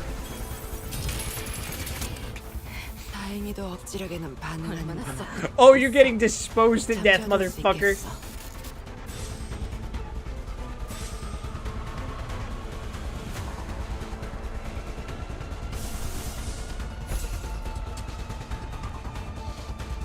이 궤적을 보고 떠올리시게. 원망하고 말고. 패밀리도 너네들도 전부. 차포잡이라. 예상대로 박사 움직이기가 좋구나. 그래, 개체 이 손상도가 정도면 급격히 상승했어요. Good 지켜볼 enough. 가치가 있겠지.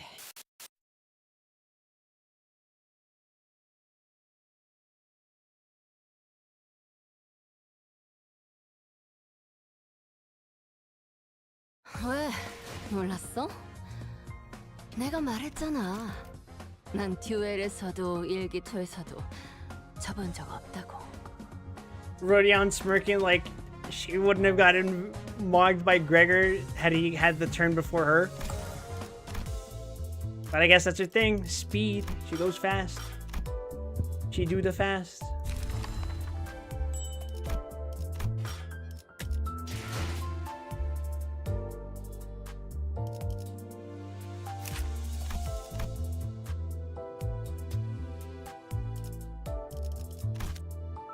Yeah, why not? We can do a mirror dungeon run with these folks.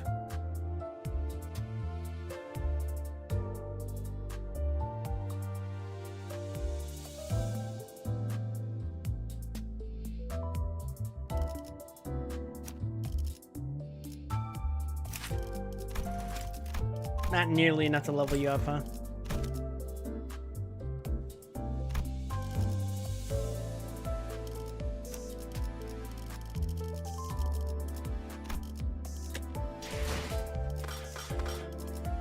점심시간에는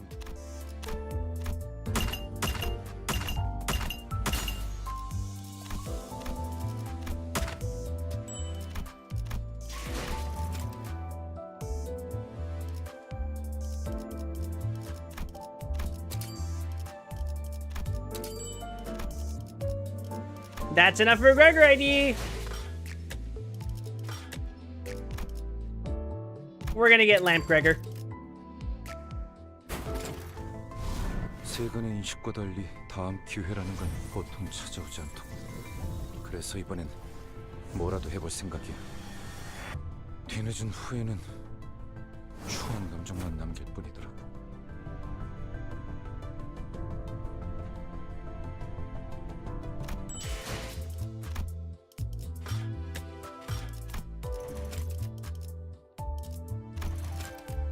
It's you. You were the Meursault of this forest. Oh god, what if there's a Mr. keyword in here so I could say Mr. Beast? I'm sorry, you can kill me for that. That's fine. I accept you.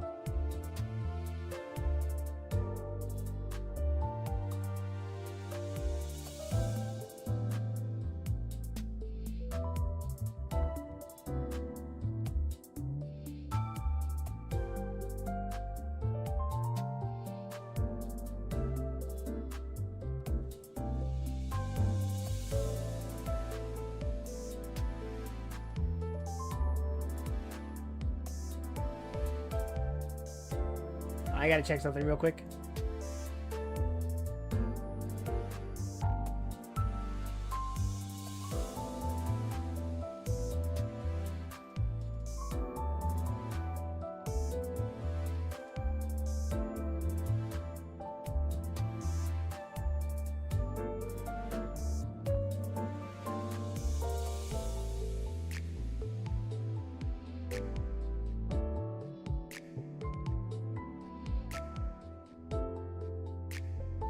Okay.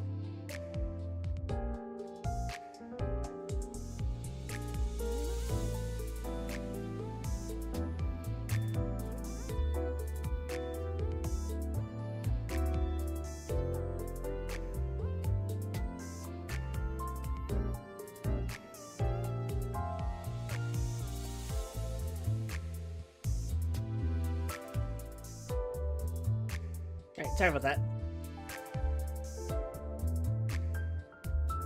We're gonna enter this mirror dungeon.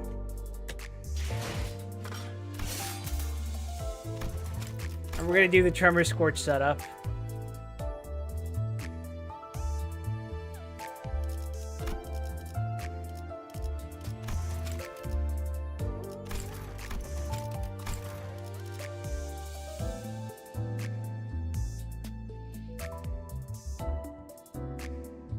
I think I might run this Ryoshu instead of Magic Bullet Otis.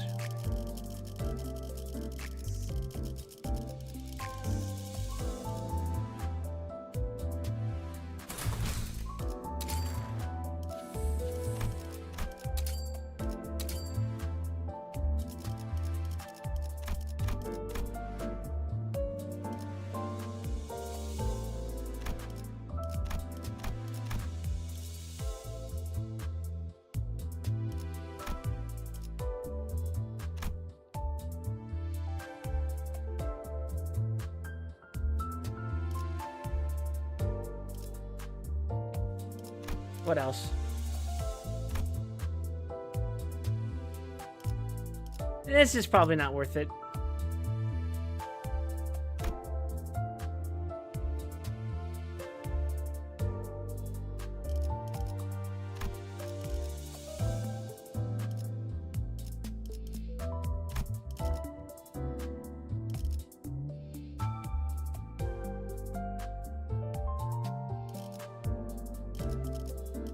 I'm gonna get that anyway. Let me think.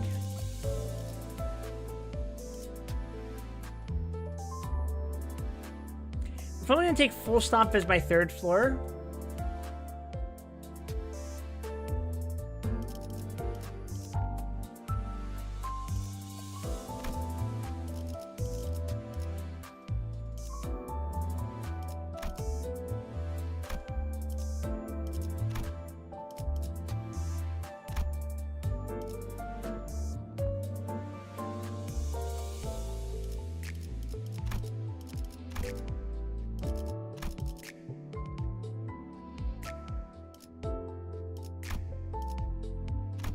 Honestly, I can't really justify taking any of these other these other gifts. Oh, actually, I can take this one. Maybe. Nah.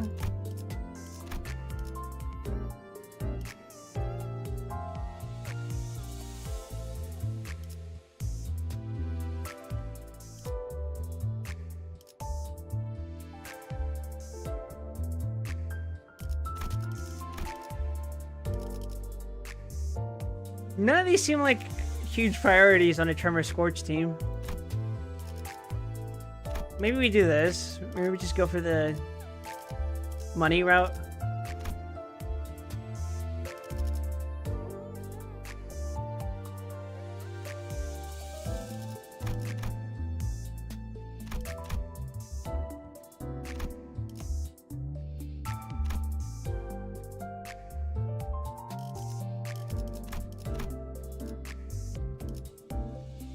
Maybe we just do that, actually.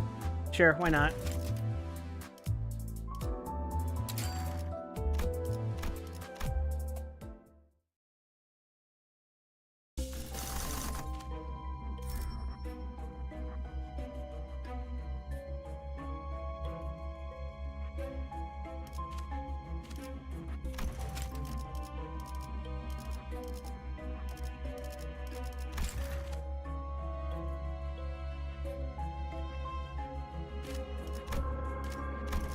What pack's gonna get it here again?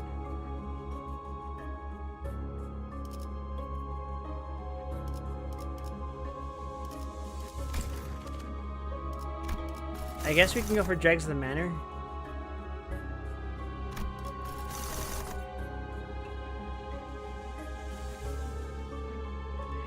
You know what? Let's go for this. It's gonna give us a bunch of money.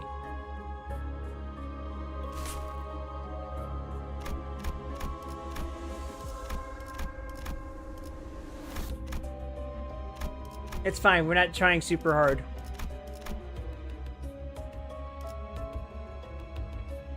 But anyway, we do have to read first. So let me silence the game real quick while I pull up the next part of the book.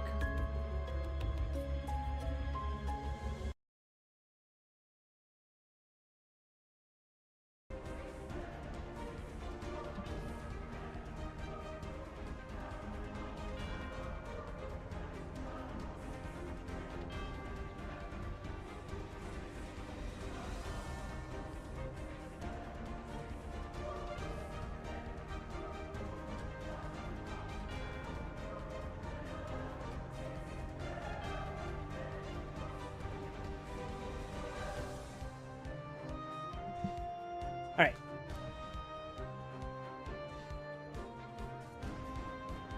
It was nearly 8 o'clock. The two young men hurried to Bakaliev's to arrive before illusion. Why, who was that? Asked Razumihin as soon as they were in the street.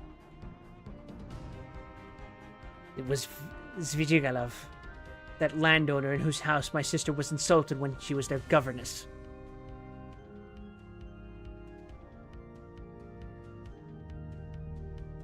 Through his persecuting her with his attentions, she was turned out by his wife, Marfa Petrovna. This Marfa Petrovna begged Donia's forgiveness afterwards, and she just died suddenly. It was of her we were talking this morning. I don't know why I'm afraid of that man. He came here at once after his wife's funeral. He is very strange, and is determined on doing something. We must guard Donia from him. That's what I wanted to tell you. Do you hear? Guard her? What can he do to harm Avdotya Romanovna? Thank you, Rodia, for speaking to me like that. We will guard her. Where does he live?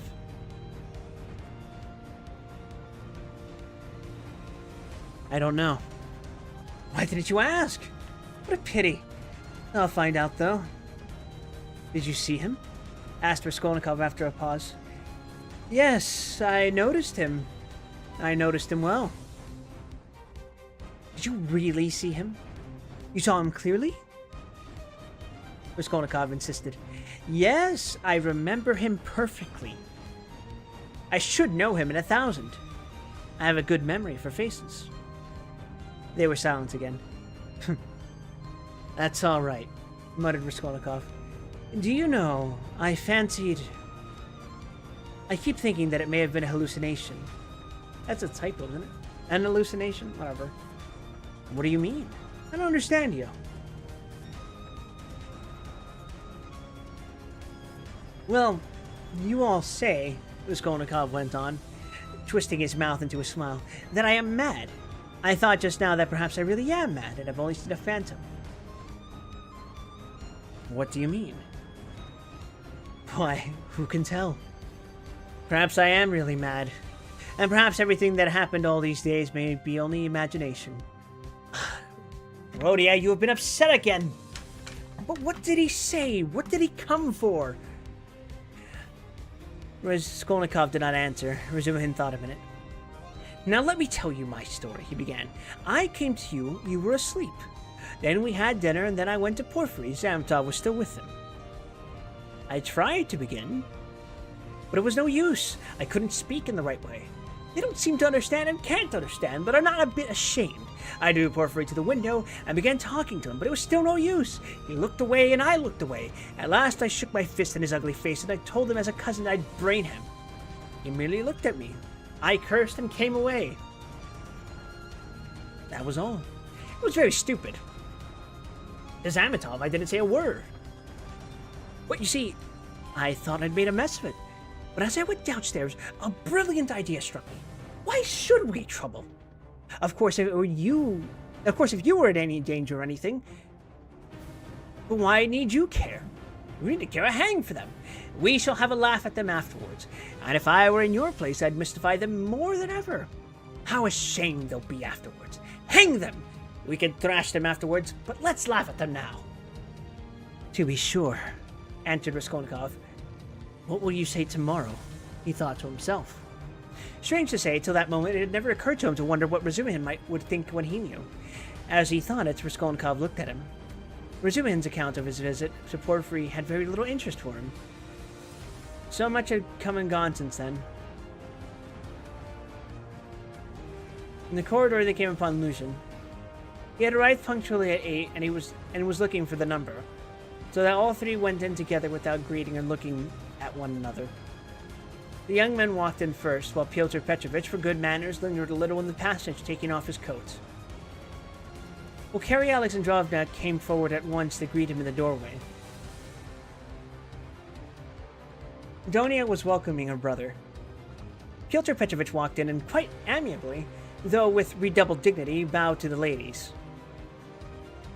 He looked, however, as though he were a little put out and could not yet recover himself. Pulcheria Alexandrovna, who seemed also a little embarrassed, hastened to make them all sit down at the round table where a samovar was boiling. Donia and Lucian were facing one another on opposite sides of the table. Razumihin and Raskolnikov were facing Pulcheria Alexandrovna, and Razumihin was next to Lucian, and Raskolnikov was beside his sister.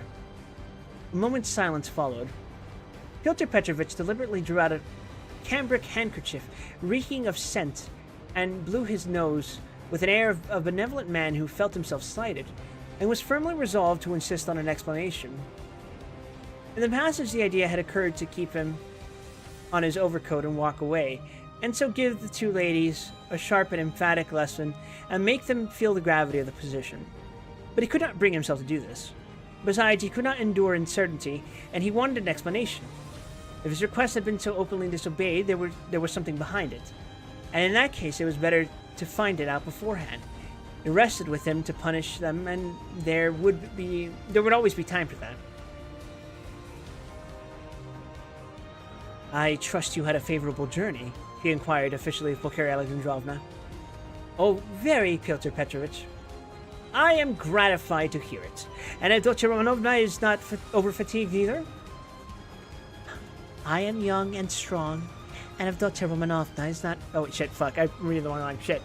I am young and strong. I don't get tired, but it was of great strain for Mother, answered Donia. That's unavoidable. Our national railways are of terrible length. Mother Russia, as they say, is a vast country. In spite of all my desire to do so, I was unable to meet you yesterday. But I trust all passed off without inconvenience.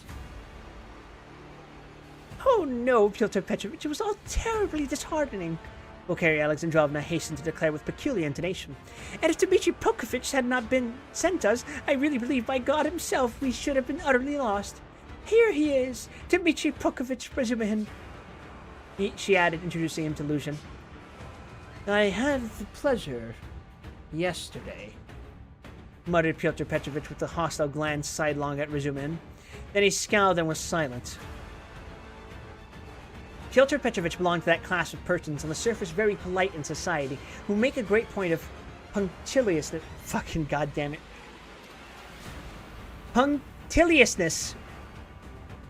But who, directly they are crossed in anything, are completely disconcerted and become more like sacks of flour than elegant and lively men of society. Again, all was silent.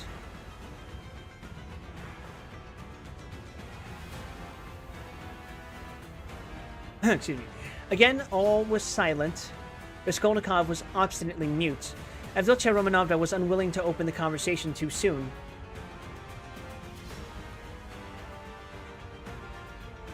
Razumihin had nothing to say, so Pulcheria Alexandrovna was anxious again.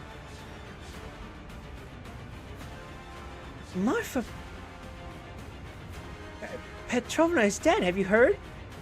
She began, having recourse to her leading item of conversation. To be sure, I heard so.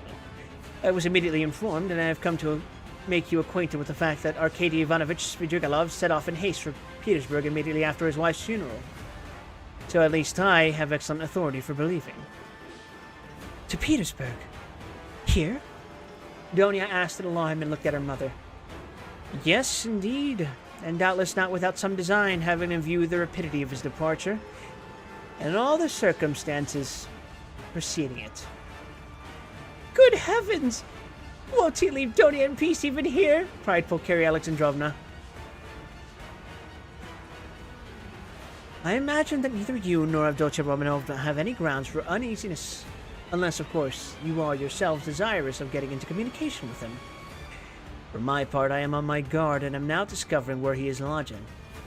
Oh, Pyotr Petrovich, you would not believe what a fright you have given me, Pulcheria Alexandrovna went on. I've only seen him twice, but I thought him terrible, terrible. I am convinced that he was the cause of Marfa Petrovna's death. It's impossible to be certain about that. I have precise information.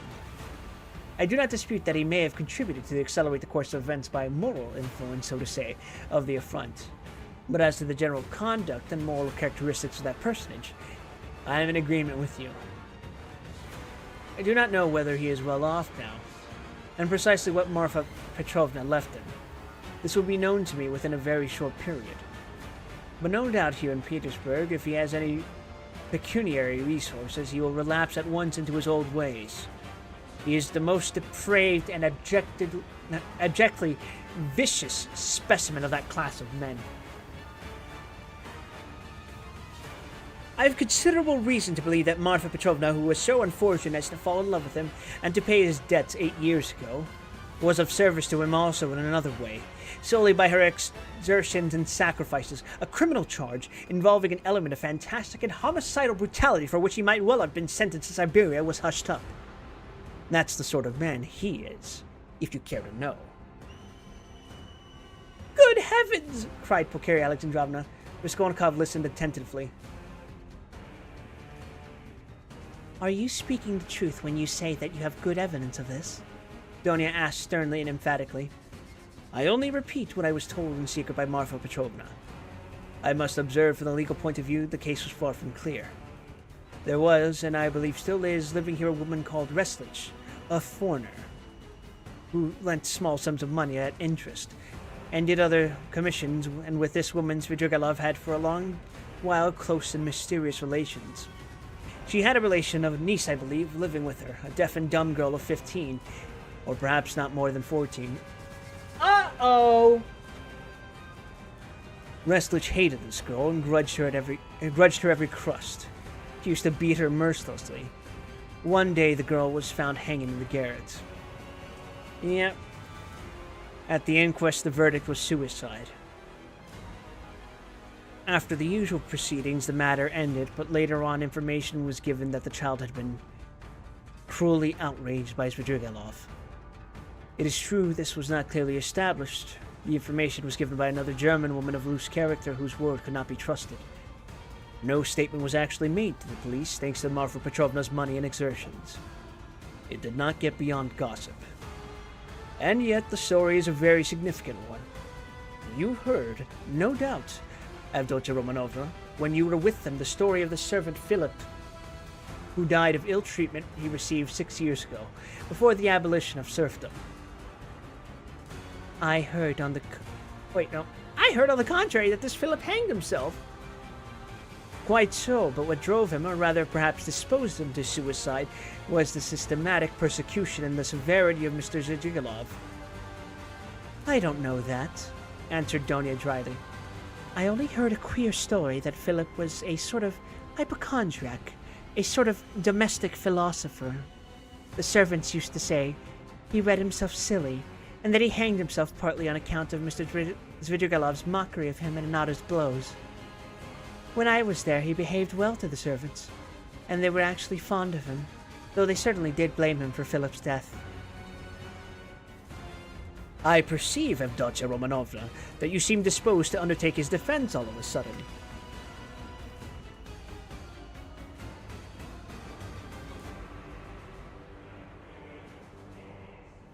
Wow.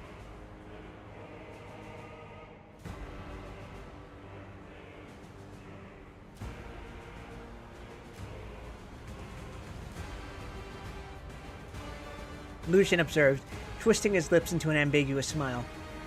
There's no doubt that he is an astute man, and insinuating where ladies are concerned, of which Marfa Petrovna, who has died so strangely, is a terrible instance.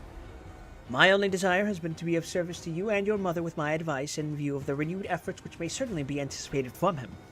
For my part, it's my firm conviction that he will end in a debtor's prison again. Marfa Petrovna had not the slightest intention of settling anything substantial on him, having regard for his children's interests, and if she left him anything, it would only be the merest sufficiency,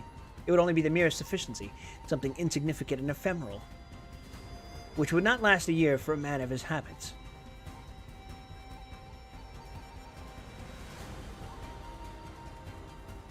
Pyotr Petrovich, I beg you, said Donia, say no more of Mr. Zhigilov. It makes me miserable. He has just been to see me, said Raskolnikov, breaking his silence for the first time. There were exclamations from all, and they all turned to him. Even Pyotr Petrovich was roused. An hour and a half ago, he came in when I was asleep, waked me, and introduced himself. Raskolnikov continued.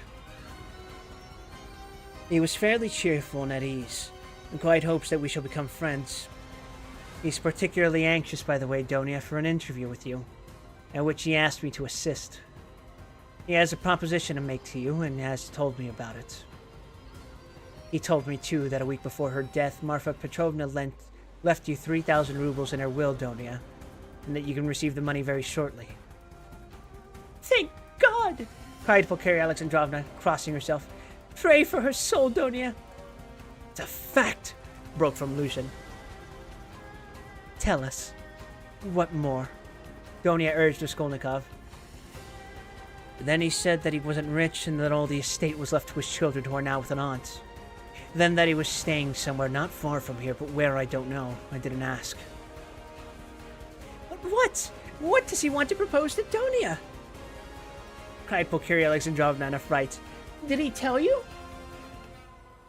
Yes. What was it? I'll tell you afterwards. Raskolnikov ceased speaking and turned his attention to his tea. Pyotr Petrovich looked at his watch. I am compelled to keep a business arrangement, so I shall not be in your way. He added with an air of some pique and began getting up. Don't go, Pyotr Petrovich, said Donia. You intended to spend the evening. Besides, you wrote yourself that you wanted to have an explanation with Mother. Precisely so, Avdotya Romanovna, Pyotr Petrovich answered impressively, sitting down again, but still holding his hat. I certainly desired an explanation with you and your honored mother upon a very important point indeed.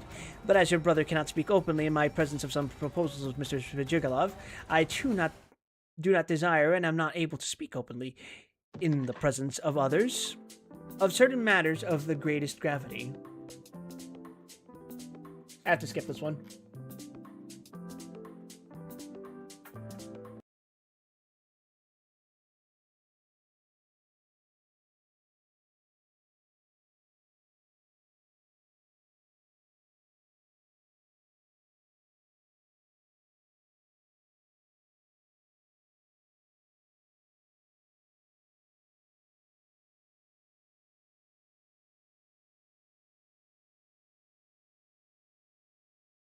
Oh, gross. I'm not listening to my own arranges. Holy shit. Give me a different playlist. Oh, no! Ugh.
Okay.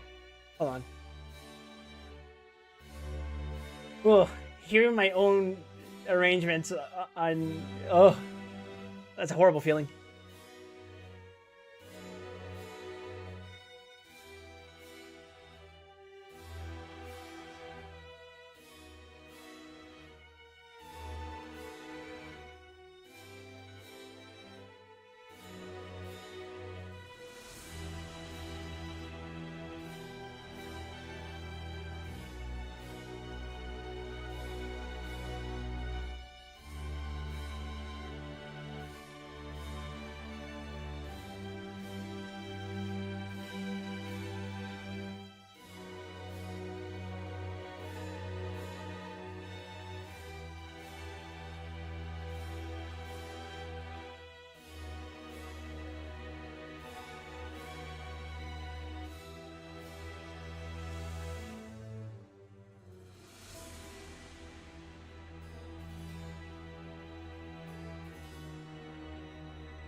Crap, sorry, I got pinged and apparently we're gonna be playing Mecha Chameleon later? Maybe? Later? I don't know.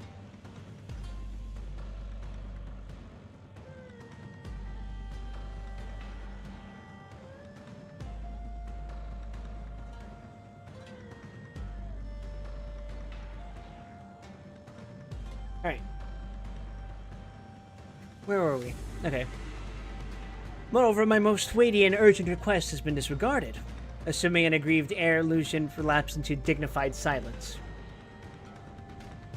Your request that my brother should not be present at our meeting was disregarded solely at my instance. I feel like that should say insistence, but whatever. Sidonia, you wrote that you had been insulted by my brother. I think this must be explained at once, and you must be reconciled. And if Rhodia really has insulted you, fucking goddamn, why do I insist on using the word insist?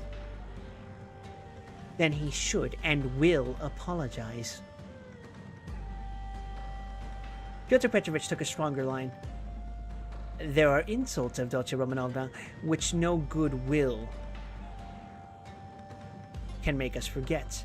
There is a line in everything which it is dangerous to overstep. And when it has been overstepped, there is no return. That wasn't what I was speaking of exactly, Pyotr Petrovich, Donia interrupted with some impatience. Please understand that our whole future depends now on whether all this is explained and set right as soon as possible. I tell you frankly at the start that I cannot look at it in any other light, and if you have the least regard for me, all this business must be ended today, however hard that may be. I repeat that if my brother is to blame, he will ask your forgiveness.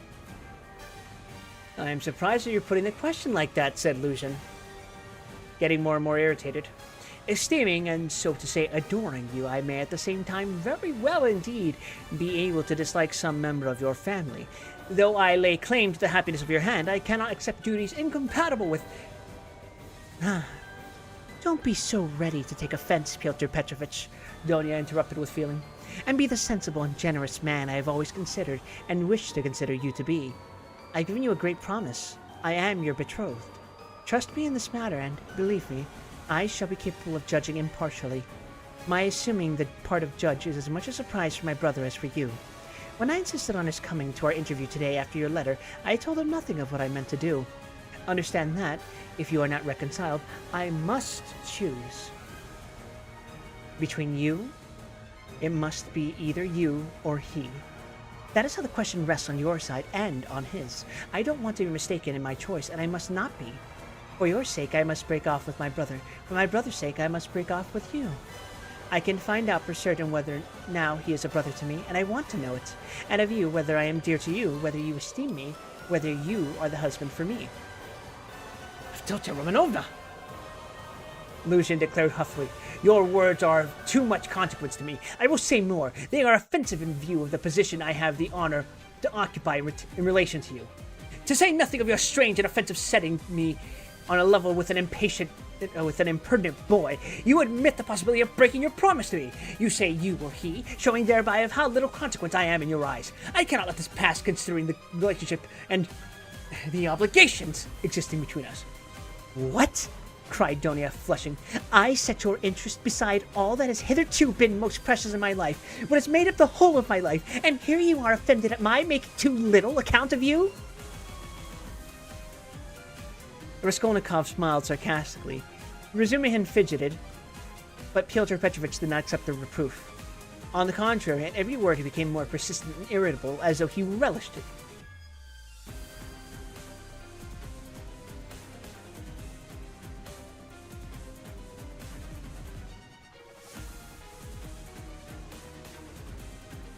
Love for the future partner of your life, for your husband, ought to outweigh your love for your brother, he pronounced sententiously. And in any case, I cannot be put on the same level. Although I said so emphatically that I would not speak openly in your brother's presence, nevertheless, I intend now to ask your honored mother for a necessary explanation on a point of great importance closely affecting my dignity. Your son, he turned to Pulcheria Alexandrovna, yesterday, in the presence of Mr. Razudzkin, or I think that's it, excuse me, I've forgotten your name, he bowed politely to Razumin, insulted me by misrepresenting the idea I expressed to you in a private conversation, drinking coffee, that is, that marriage with a poor girl who has had experience of trouble is more advantageous from the conjugal point of view than one with who has lived in luxury, since it is more profitable for the moral character. Your son intentionally exaggerated the significance of my words and made them ridiculous, accusing me of malicious intentions, and as far as I could see, relied upon your correspondence with him. I shall consider myself happy, Pulcheria Alexandrovna, if it is possible for you to convince me of an opposite conclusion, and thereby considerately reassure me. Kindly let me know in what terms precisely you repeated my words in your letter to Rodion Romanovich. I don't remember, faltered Pulcheria Alexandrovna. I repeated them as I understood them. I don't know how Rodion repeated them to you. Perhaps he exaggerated. He could not have exaggerated them except at your instigation. Pyotr Petrovich, Pulcheria Alexandrovna declared with dignity, the proof that Donia and I did not take your words in the very bad sense is the fact that we are here. Good, mother, said Donia approvingly. Then this is my fault again, said Lucian aggrieved. Well, Pyotr Petrovich, you keep blaming Rodion, but you yourself have just written what was false about him. Pulcheria Alexandrovna added, gaining courage. I don't remember writing anything false. You wrote, Raskolnikov said sharply, not turning to Lucian, that I gave money yesterday not to the widow of the man who was killed, as was the fact, but to his daughter, whom I had never seen till yesterday. You wrote this to make dissension between me about the conduct of a girl whom you don't know. All that is mean slander. Excuse me, sir, said Lucian, quivering with fury. I enlarged upon your qualities and conduct in my letter solely in response to your sister's and mother's inquiries, how I found you and what impression you made on me. As for what you've alluded to in my letter, be so good as to point out one word of falsehood. Show, that is, that you didn't throw away your money, and that there are not worthless persons in that family, however unfortunate.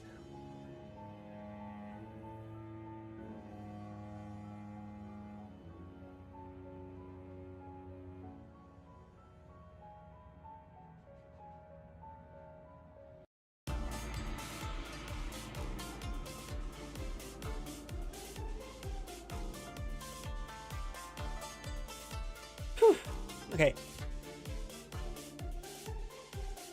To my thinking, you, with all your virtues, are not worth the little finger of that unfortunate girl at whom you throw stones.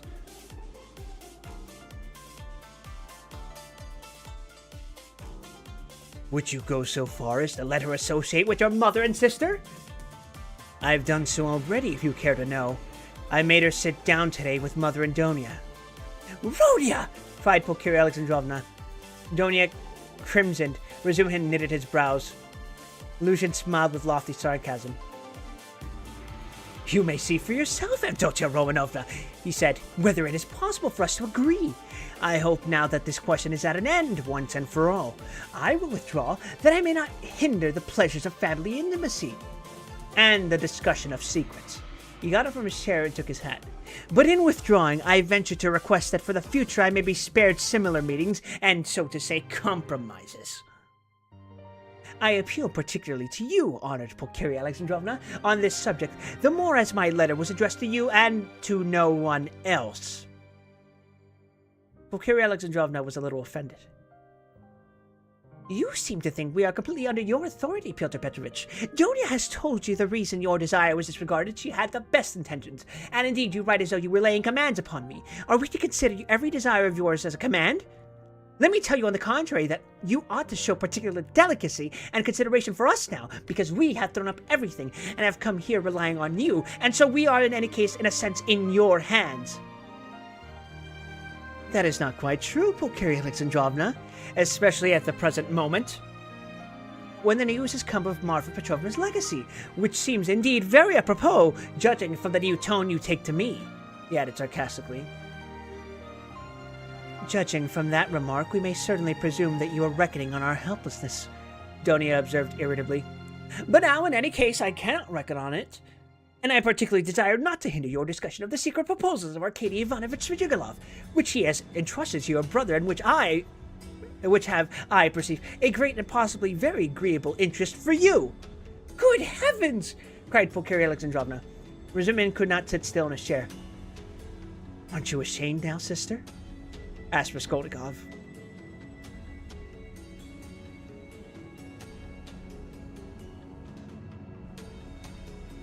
Pyotr... Wait, hold on. I am ashamed, Rhodia, said Donia. Pyotr Petrovich, go away.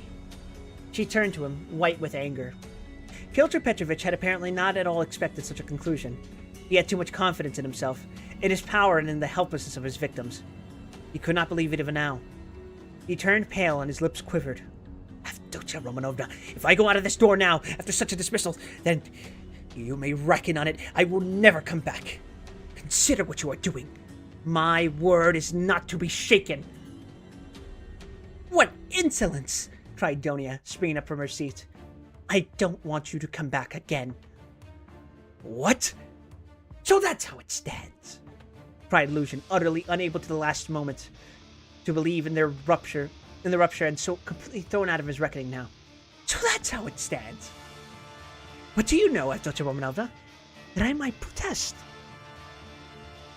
What right have you to speak to her like that? Pulcheria Alexandrovna intervened hotly, And what can you protest about? What right have you? Am I to give my Donia to a man like you? Go away. Leave us altogether. We are to blame for having agreed to a wrong action, and I above all. But you have bound me, Pulcheria Alexandrovna, Lucian stormed in a frenzy. By your promise, and now you deny it, and besides, I've been led on account of that into expenses.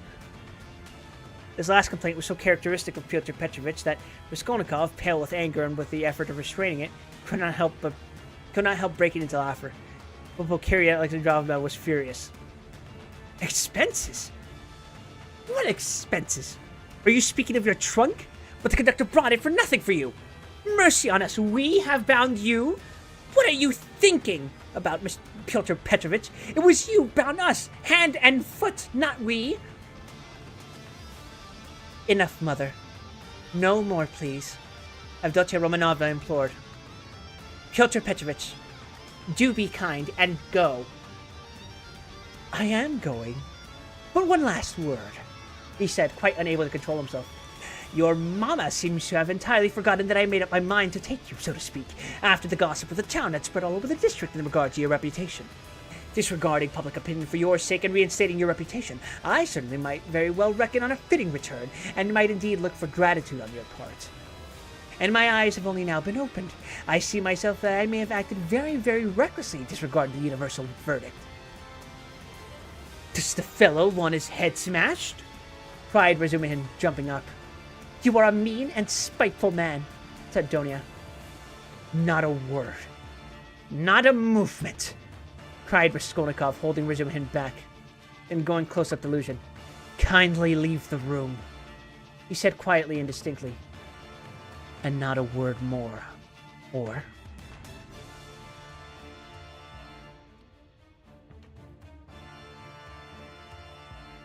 Pyotr Petrovich gazed up at him for some seconds with a pale face that worked with anger. Then he turned, went out, and rarely has any man carried away in his heart such vindictive hatred as he felt against Raskolnikov. Him and him alone he blamed for everything. It is noteworthy that as he went downstairs, he still imagined that his case was perhaps not utterly lost, and that, so far as the ladies were concerned, all might very well indeed be set right again.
This song is an all-time banger, by the way.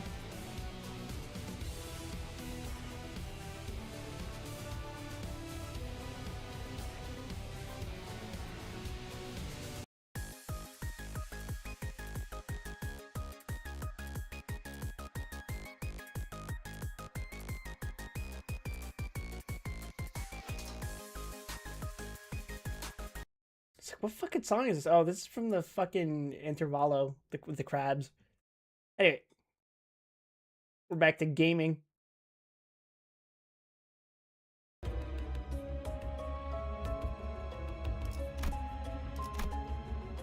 The moral of this story is that rich people are fucking assholes.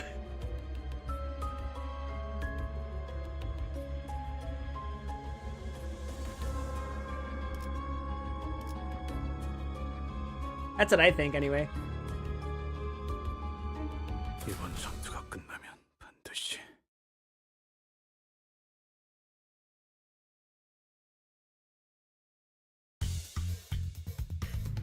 특이성 감지 센서, 청소 타입 비확인, 위험 인물이 다소 위축되었을 것으로 판단됩니다.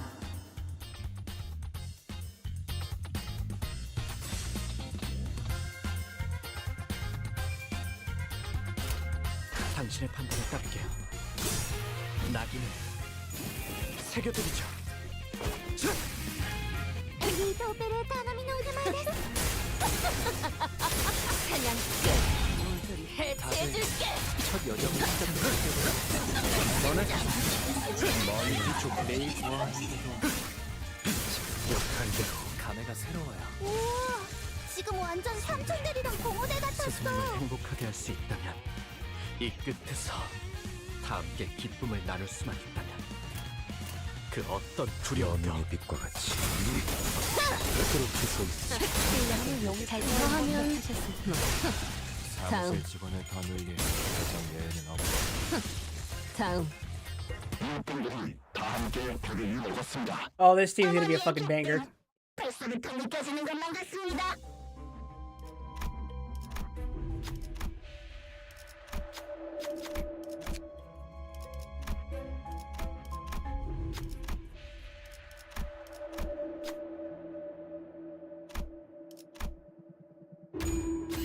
무엇이든 맞출 수 있는 탄원이니 말입니다.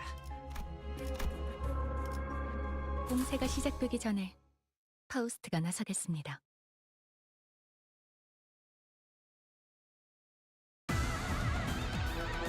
Oh fuck, it's this song. 녹아내려 추락하더라도 괜찮니? 이 노을이 식지 않도록 더 뜨겁게 타올라라. 칼날 사출. 나비가 날개짓 하듯. 해냈구나 나라도 그랬을 거야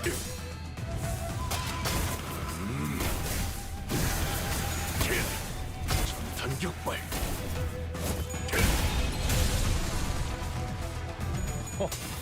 역시 우리 사무소의 자랑이야. 난 너희가 좀 더 어설플 거라고 생각했거든. 자네 많이 지쳤군. 제가 부탁한 실력을 잘 이용하지. 심장 심장을 노려 더 늘릴 가장 예외는 없고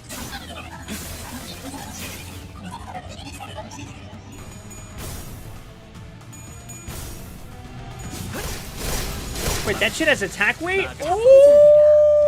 예상한 것보다 움직임이 더 좋구나.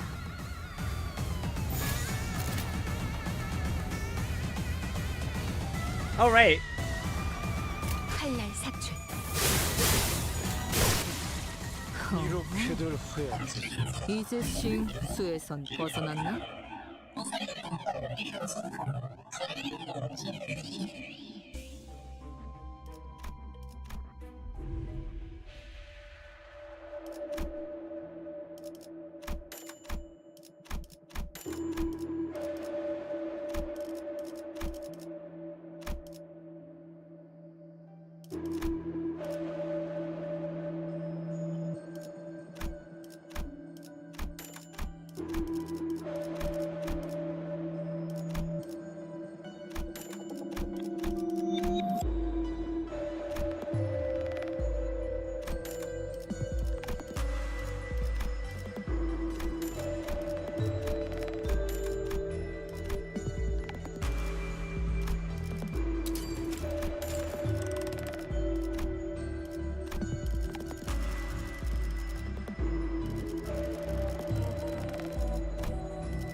All right.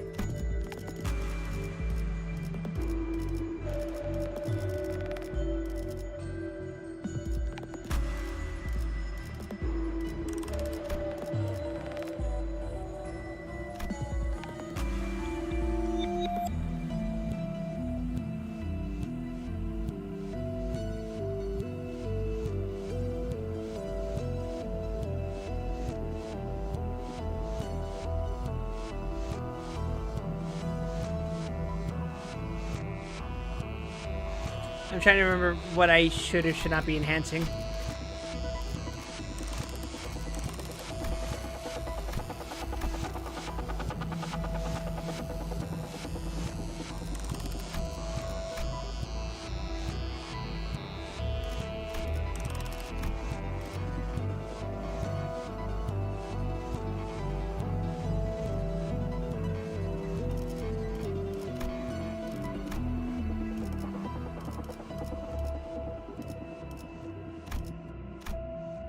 Damn. These are all things I confuse, I think. Check burn. Okay, I can do the flame sword.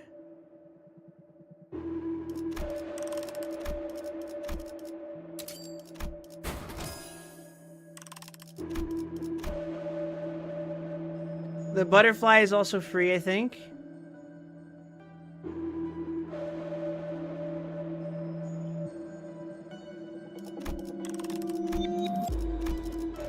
And so is the Pain of Stifled Rage.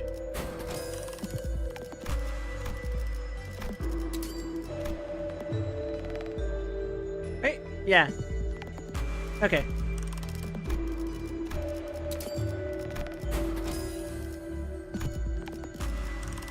I think it's the book that's not for, yeah. The book, the candle, and the slightly more filled candle.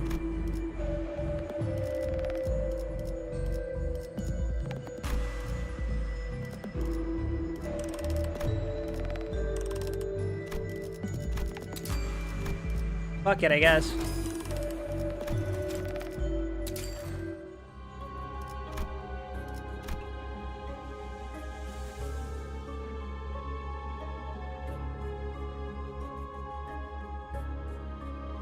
발목 잡지 않도록 최선을 다할게요.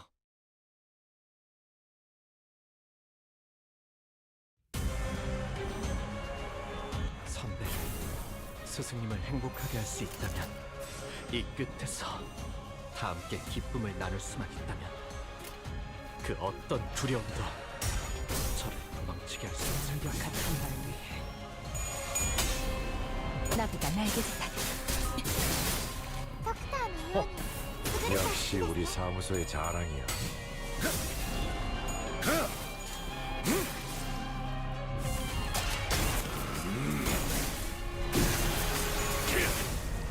전격발.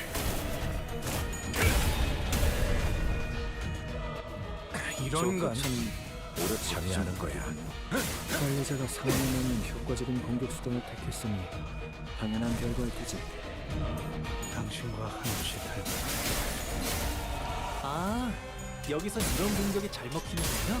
한눈 팔았으면 되자. 심장을 노려. Oh fuck! Oh fuck! That's awesome, dude. 調子が悪くなっているみたいです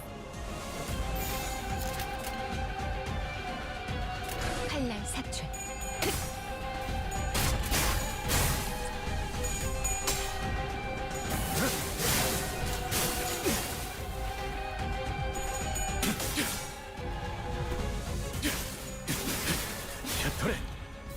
그새 능숙히 다루게 되었구나.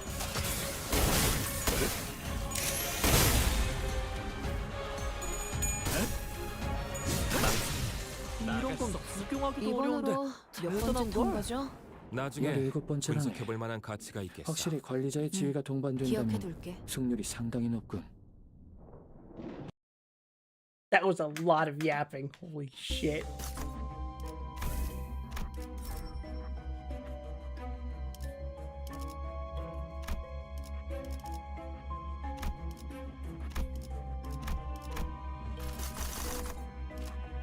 Oh. Oh, baby. This is going to be a run. This is going to be a run.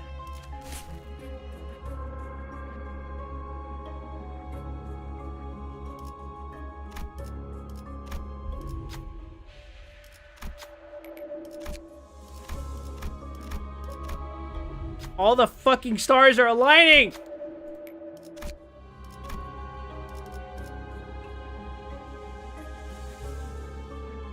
But before we proceed any further, it's time to read some more.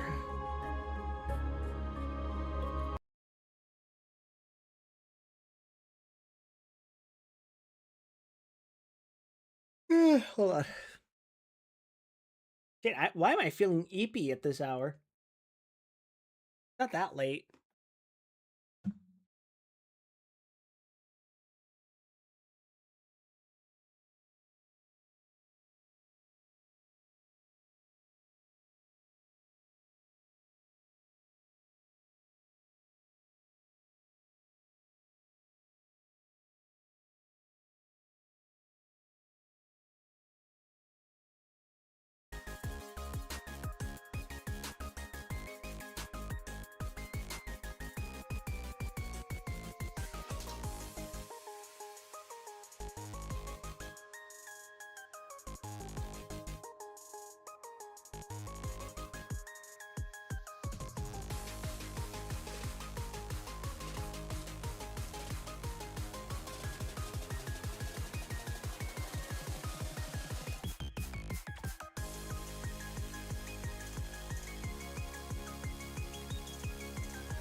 Yeah, this is real fitting for Crime and Punishment.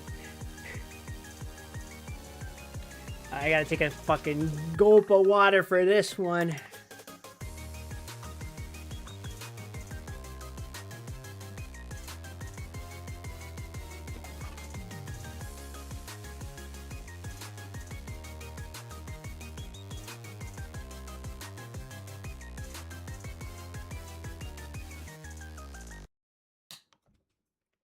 All right.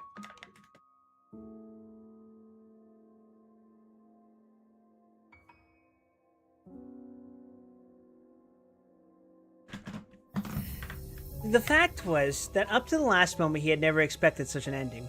He had been overbearing to the last degree, never dreaming that two destitute and defenseless women could escape from his control. The conviction was strengthened by his vanity and conceit, a conceit to the point of fatuity. Pyotr Petrovich, who had made his way up from insignificance, was morbidly given to self-admiration, had the highest opinion of his intelligence capacities, and sometimes even gloated in solitude over his image in the glass. But what he loved and valued above all was the money he had amassed by his labor, and by all sorts of devices. That money made him the equal of all who had been his superiors. When he had bitterly reminded Donia that he had decided to take her in spite of evil reports, Pyotr Petrovich had spoken with perfect sincerity and had indeed felt genuinely indignant at such black ingratitude. And yet, when he made Donia his offer, he was fully aware of the groundlessness of all the gossip. The story had been everywhere contradicted by Marfa Petrovna, and was by then disbelieved by all the townspeople, who were warm in Donia's defense, and he would not have denied that he knew all that at the time. But he still thought highly of his own resolution in lifting Donia to his level and regarded it as something heroic. Cringe!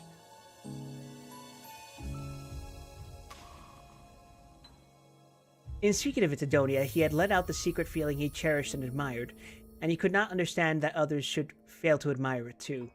He had called on Raskolnikov with the feelings of a benefactor who was about to reap the fruits of his good deeds, and to hear agreeable flattery. And as he went downstairs now, he considered himself most undeservedly injured and unrecognized. Donia was simply essential to him. To do without her was unthinkable. For many years he had voluptuous dreams of marriage, but he had gone on waiting and amassing money. He brooded with relish and profound secrets over the image of a girl, virtuous, poor. She must be poor. Very young, very pretty, of good birth and education, very timid, one who had suffered much and was completely humbled before him. One who would all her life look on him as her savior, worship him, admire him, and only him. How many scenes, how many amorous episodes he had imagined on this seductive and playful theme when his work was over. And behold, the dream of so many years was all but realized. The beauty and education of Avdotya Romanovna had impressed him, and her helpless position had been a great allurement. In her he found even more than he dreamed of. He was a girl of pride, character, virtue, of education, and breeding superior to his own. He felt that.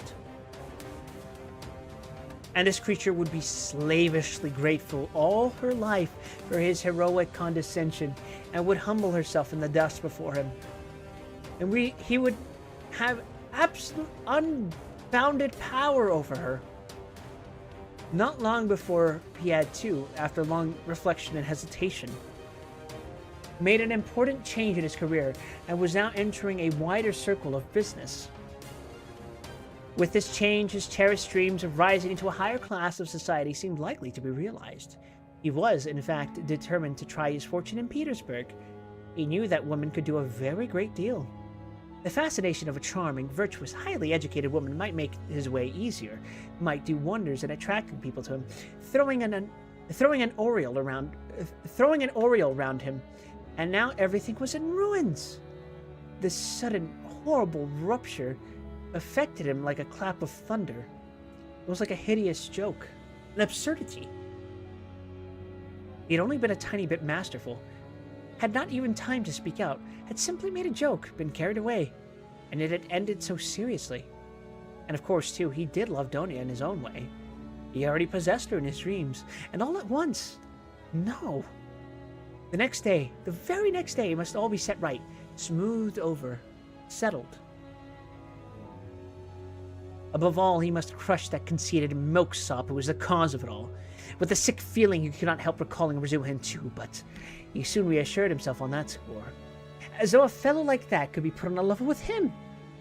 The man he really dreaded in earnest was Svidrigailov. He had, in short, a great deal to attend to. Is he gonna kill this guy? Hi, Smooth Errors. Not gonna lie, this game is complicated for me.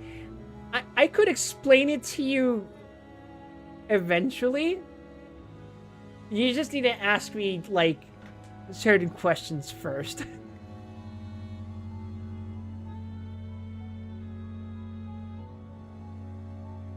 No, I am more to blame than anyone, said Donia, kissing and embracing her mother.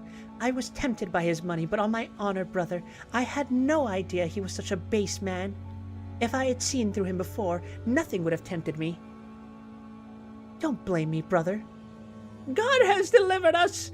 God has delivered us! Pulcheria Alexandrovna muttered. I don't even know why I gave her this voice, but it's there.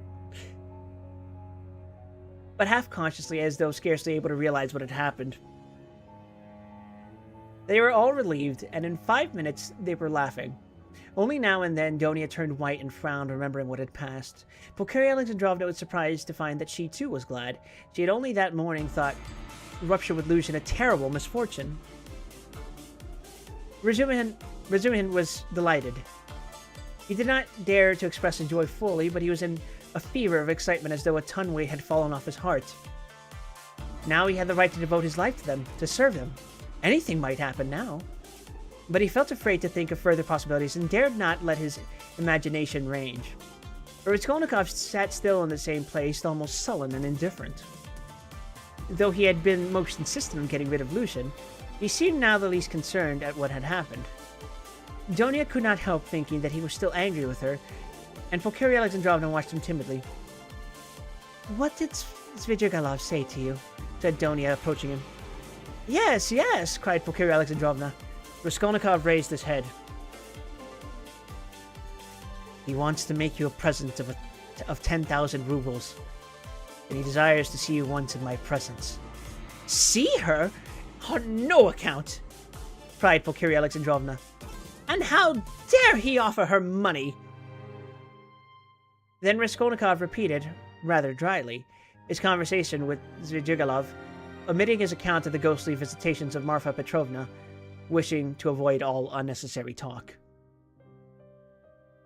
What answer did you give him? Asked Donia. At first I said I would not take any message to you.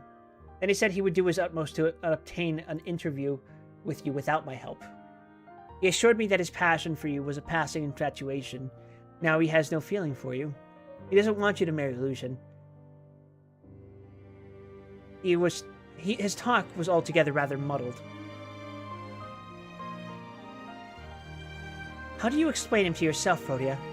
How did he strike you? I must confess I didn't quite understand him. He offers you 10,000 and yet says he is not well off. He says he is going away and in 10 minutes he forgets he has said it. Then he says he's going to be married and is already fixed on the girl. No doubt he has a motive, and probably a bad one. But it's odd that he should be so clumsy about it if he had any designs against you. Of course, I refused this money on your account once for all.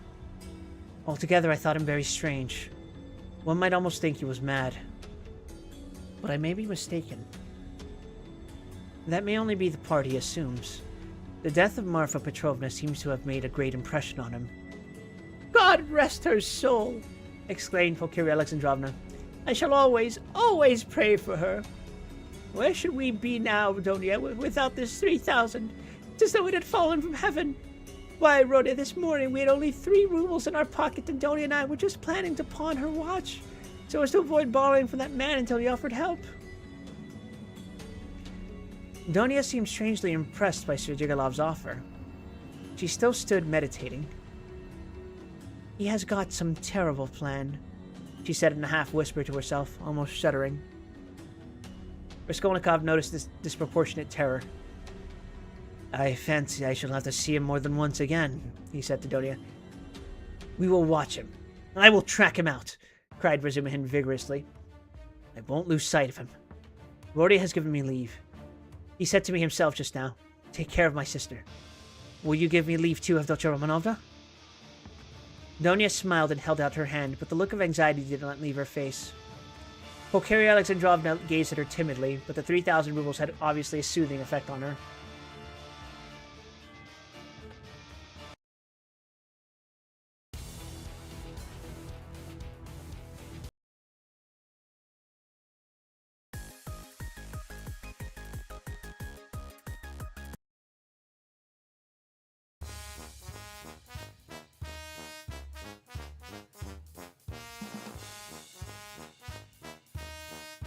This is the greatest music to be playing with this fucking track. With this part of the chapter.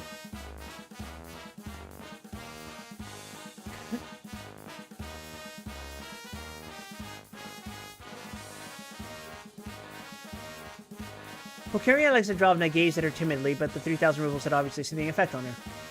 A quarter of an hour later, they were all engaged in a lively conversation. Even Raskolnikov listened attentively for some time, though he did not talk. Razumihin was the speaker. And why? Why should you go away? He flowed on ecstatically. What are you to do in a little town? The great thing is, you are all here together and you need one another. You do need one another, believe me. For a time, anyway. Take me into partnership, and I assure you we'll plan a capital enterprise. Listen, I'll explain it all in detail to you. The whole project. It all flashed into my head this morning before anything had happened. I tell you what, I have an uncle. I must introduce him to you. A most accommodating and respectable old man. This uncle has got a capital of 1,000 rubles, and he lives on his pension and has no need of that money. The last 2 years, he's been bothering me to borrow it from him and pay him 6% interest. I know what that means. He simply wants to help me. Last year, I had no need of it, but this year I resolved to borrow it as soon as he arrived. Then you lend me another 1,000 of your 3, and we have enough for a start. So we'll go into partnership, and what are we going to do? Then Razumihin began to unfold his project, and he explained at length that almost all our publishers and booksellers know nothing at all of what they're selling, and for that reason they're usually bad publishers, and that any decent publications pay as a rule and give a profit, sometimes a considerable one. Razumihin had, indeed, been dreaming of setting up as a publisher.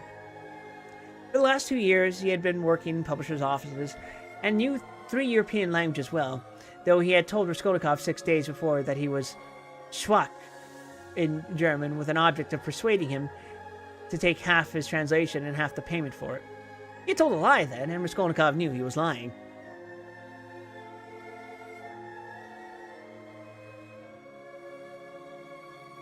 A friend moment. Why?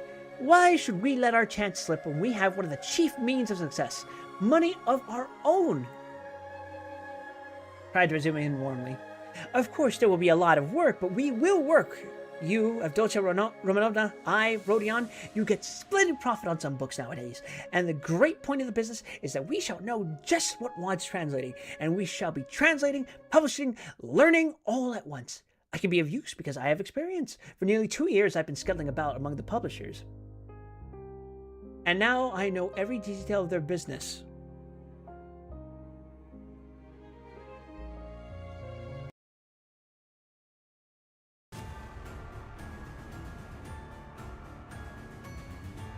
Whoops.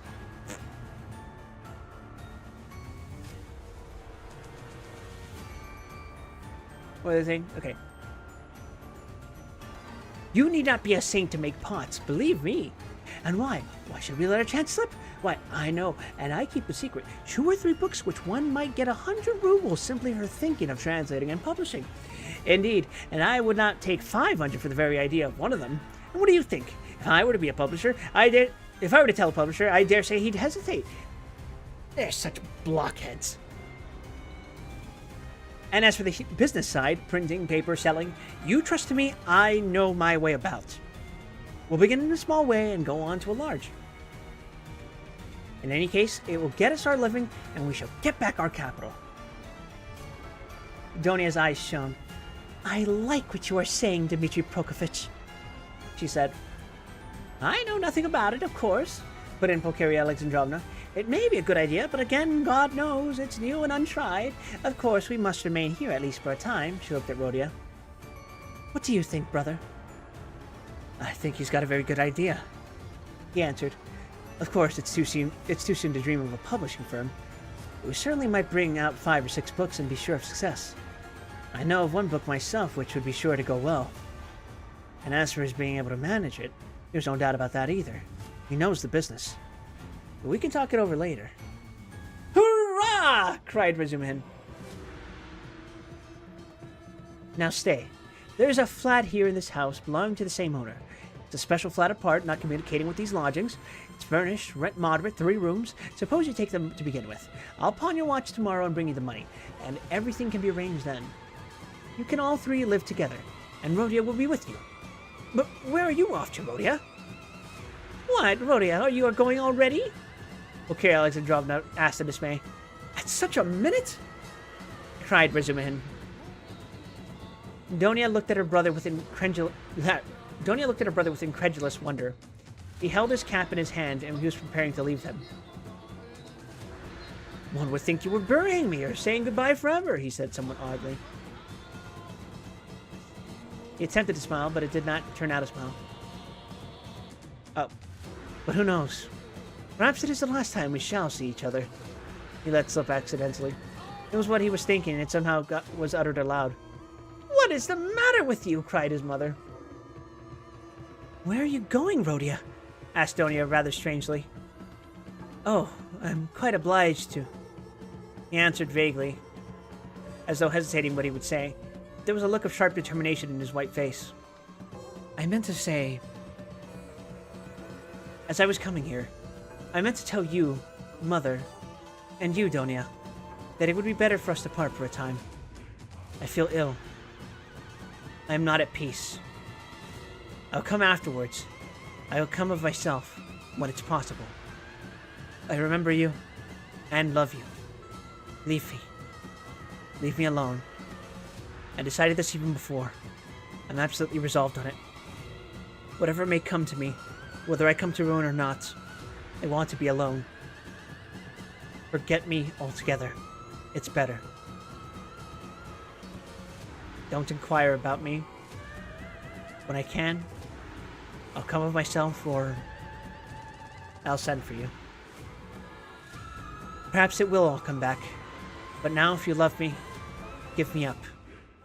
Else I shall begin to hate you. I feel it. Goodbye. Good God! Cried Pulcheria Alexandrovna. Both his mother and his sister were terribly alarmed.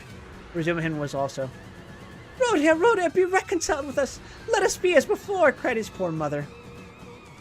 He turned slowly to the door and slowly went out of the room. Donia overtook him. Brother, what are you doing to Mother? She whispered, my bad. Brother, what are you doing to Mother? She whispered, her eyes flashing with indignation. He looked dully at her. No matter. I shall come. I'm coming. He muttered in an undertone, as though not fully conscious of what he was saying, and he went out of the room. Wicked, heartless egoist! Cried Donia. He's insane but not heartless. He is mad! Don't you see it? You're heartless after that! Razumihin whispered in her ear, squeezing her hand tightly. I shall be back directly. He shouted to the horror-stricken mother, and he ran out of the room. Raskolnikov was waiting for him at the end of the passage. I knew you would run after me, he said. Go back to them. Be with them. Be with them tomorrow, and always. Perhaps I shall come, if I can. Goodbye. And without holding out his hand, he walked away. But where are you going? What are you doing? What's the matter with you? How can you go on like this? Razumihin muttered at his wit's end. Raskolnikov stopped once more. Once for all. Never ask me about anything. I have nothing to tell you. Don't come to see me. Maybe I'll come here. Leave me, but don't leave them. Do you understand me? It was dark in the corridor. They were standing near the lamp. For a minute they were looking at one another in silence. Razumihin wondered that minute all his life. Raskolnikov's burning and intent eyes grew more penetrating every moment, piercing into his soul, into his consciousness. This is really appropriate music. Suddenly Razumihin started. Something strange, as it were, passed between them. Some idea, some hint, as it were, slipped. Something awful, hideous, and suddenly understood on both sides. Razumihin turned pale. Do you understand now? Said Raskolnikov, his face twitching nervously. Go back. Go to them.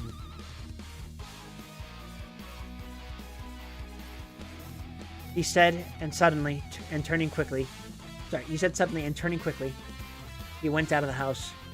I will not attempt to describe how Razumihin went back to the ladies, how he soothed them, how he protested that Rodia needed rest in his illness, protested that Rodia was sure to come, that he would come every day, that he was very, very much upset, that he must not be irritated, that he, Razumihin, would watch over him, would get him a doctor, the best doctor, a consultation. In fact, from evening, Razumihin took his place with them as a son and a brother.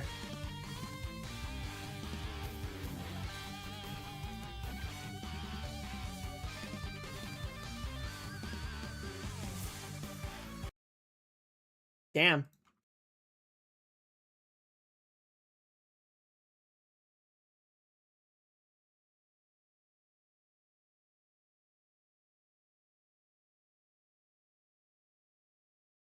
That's rough.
Alright, sorry. I was holding back a really bad sneeze.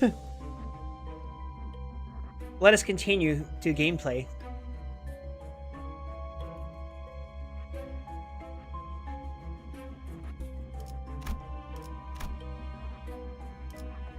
발목 잡지 않도록 최선을 다할게요.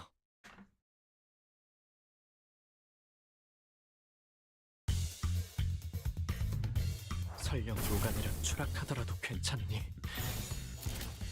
이 노을이 식지 않도록 더 뜨겁게 타올라라. 자신 있으면 받아봐. 나비가 날개짓하다. 나쁘진 않았습니다. 역시 우리 매우 효과적인 선택입니다. 워크열차 연산 시스템은 해당 행동의 약 14%의 정리 기여도가 있음을 판단했습니다. 멀쩡한 장비가 남아 있었나 봐. 잘 이용하지 못하셨을 뿐.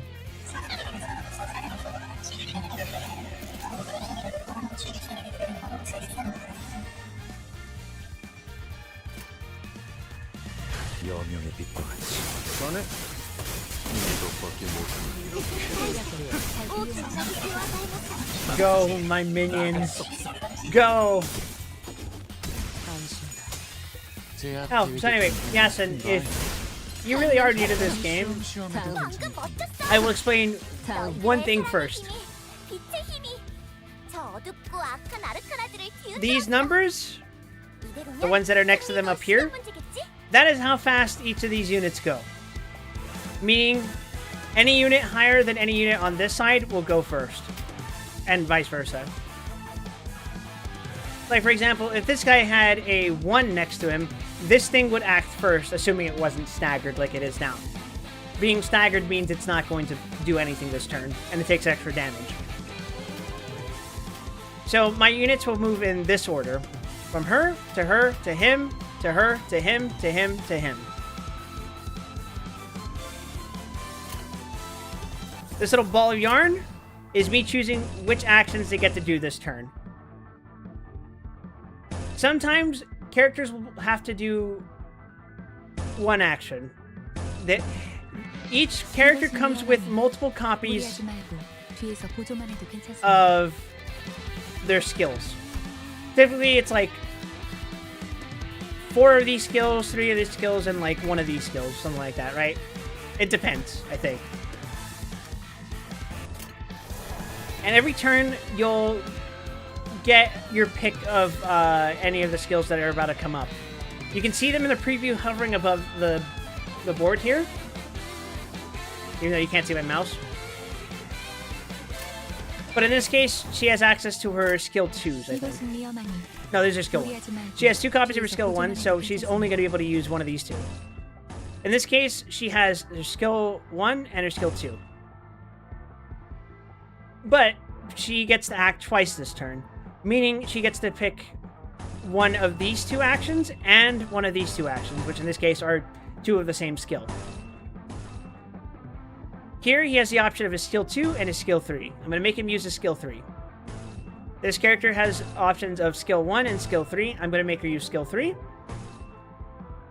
This character has options of skill 1 and skill 3. And on the second slot, he also has options of skill 1 and skill 3. I'm going to make him use skill 3 as well. Here, it's skill 1 and skill 2. And this one is skill 1 and skill 3. So I'm going to make him use skill 3. 날 신경 쓰는 것보다 자네 생각하는 게 좋을 걸. Alternatively, you can press win rate and the game will decide to do that for you. I would not recommend that all the time, but it can generally be pretty effective in dealing with random fodder. 여명의 빛과 같이.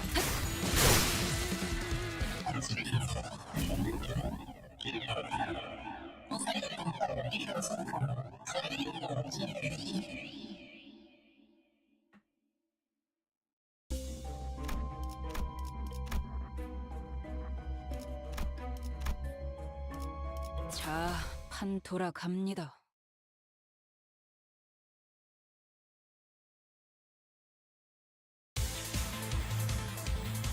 설령 요간이라 추락하더라도 괜찮니? 이 노을이 식지 않도록 더 뜨겁게 타올라라.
Alright, you chicken fucks.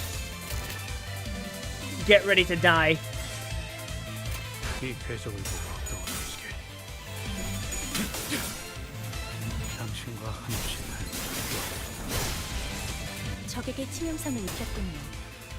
관리자님은 당신이 생각하는 것보다 더하면 대단한 능력을 가지고 있다고 심장. 제가 늘 말씀드린 것보다 움직임이 더 저는 大き 언제나 な打撃を与え 옳은 ま 말 した 전청합니다.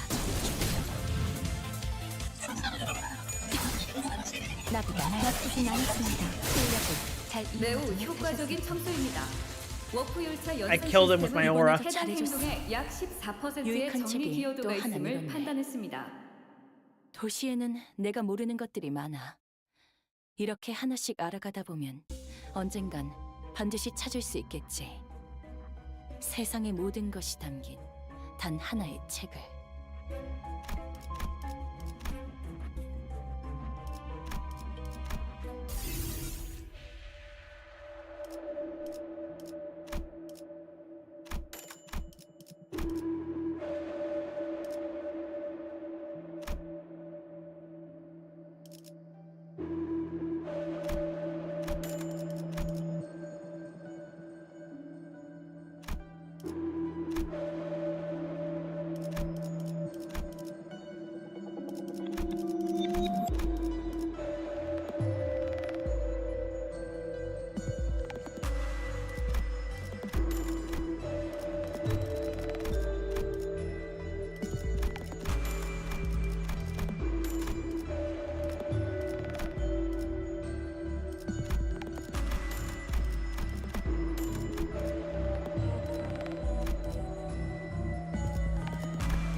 Let's see, I don't think you can fuse the drink, so I think I can enhance that.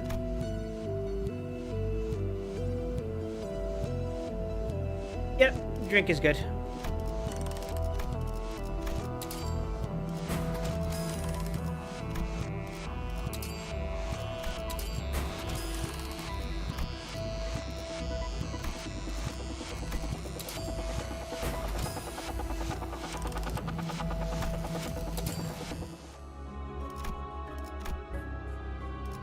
만곡된 직선을 직선으로 질주하겠소. And now we kill Papa Bungie. 설령 녹아내려 추락하더라도 괜찮니? 이 노을이 식지 않도록 더 뜨겁게 궤적을 보고 떠올리시게. 타올라라.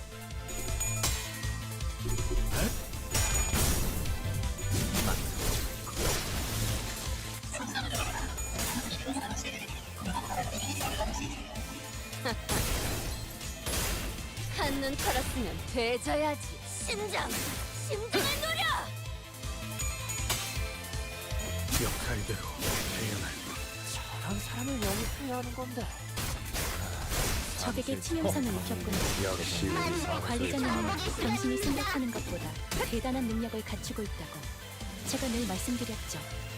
Killed him with my aura. 옳은 말만 한답니다. 어머니의 기쁨 벌써부터 느껴지는 것만 같습니다.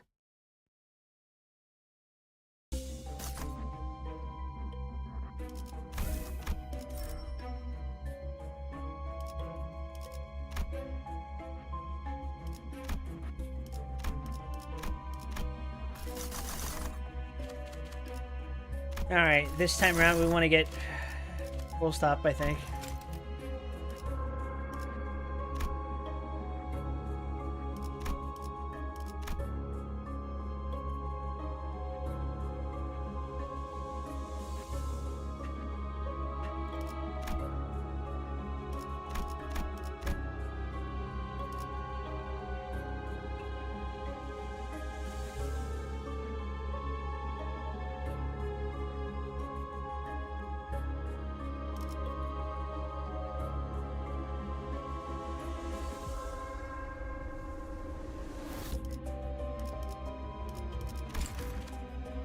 think this works.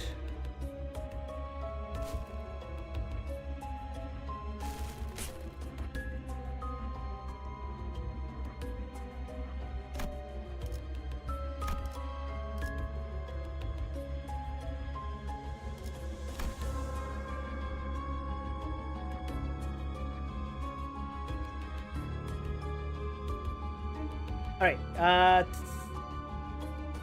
back to reading.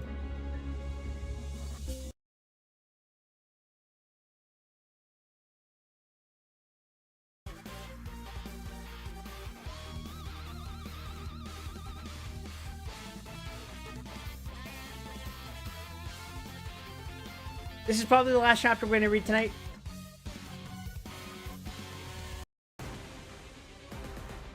Raskolnikov went straight to the house on the canal bank where Sonia lived. It was an old greenhouse of 3 stories. He found the porter and obtained from him vague directions as to the whereabouts of Kapernamov, the tailor. Having found in the corner of the courtyard the entrance to the dark and narrow staircase, he mounted to the 2nd floor and came into a gallery that ran round the whole 2nd story over the yard. While he was wandering in the darkness, uncertain where to turn for Kapernamov's door, a door opened 3 paces from him. He mechanically took hold of it. "Who's there?" a woman's voice asked uneasily. "It's I. Come to see you," answered Raskolnikov, and he walked into the tiny entry. On a broken chair stood a candle and a battered copper candlestick. "It's you! Good heavens!" cried Sonia weakly, and she stood rooted to the spot. "Which is your room?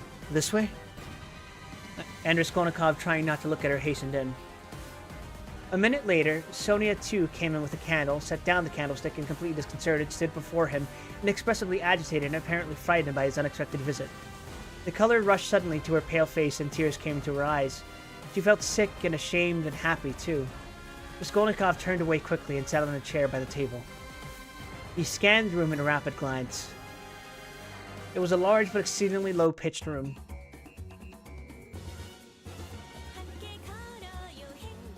The only one left by the Kapernamovs, whose rooms...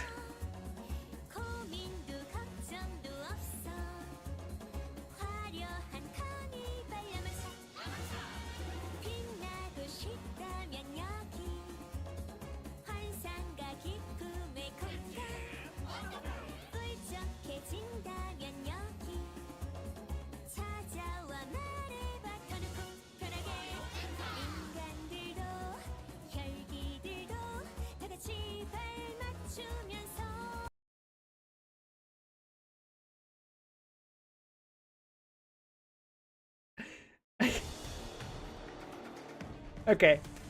Sorry, I couldn't... I couldn't with the fucking Mantalan song playing in the background. Where was I?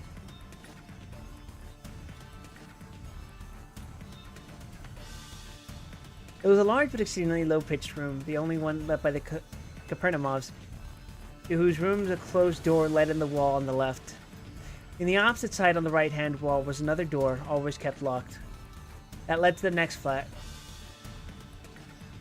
which formed a separate lodging. Sonia's room looked like a barn. It was a very irregular quadrangle, and this gave it a grotesque appearance.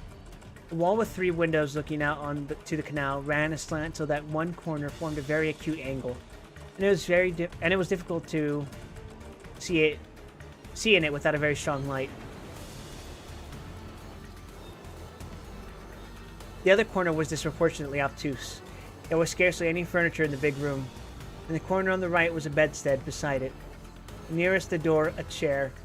A plain deal table covered by a blue cloth stood against the same wall, close to the door in the other flat.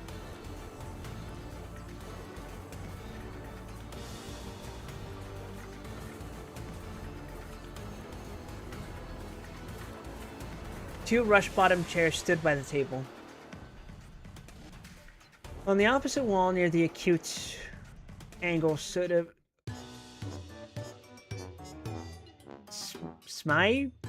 what the fuck is it? Small fuck brain.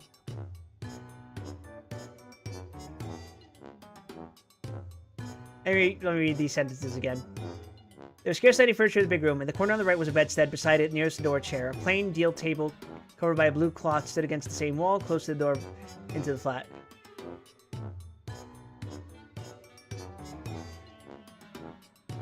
Two rush-bottom chairs stood by the table. On the opposite wall, near the acute angle, stood a small, plain wooden chest of drawers, looking as it were lost in a desert. That was all there was in the room. The yellow, scratched and shabby wallpaper was black in the corners. It must have been damp and full of fumes in the winter. There was even sign of poverty. There was every sign of poverty. Even the bedstead had no curtain.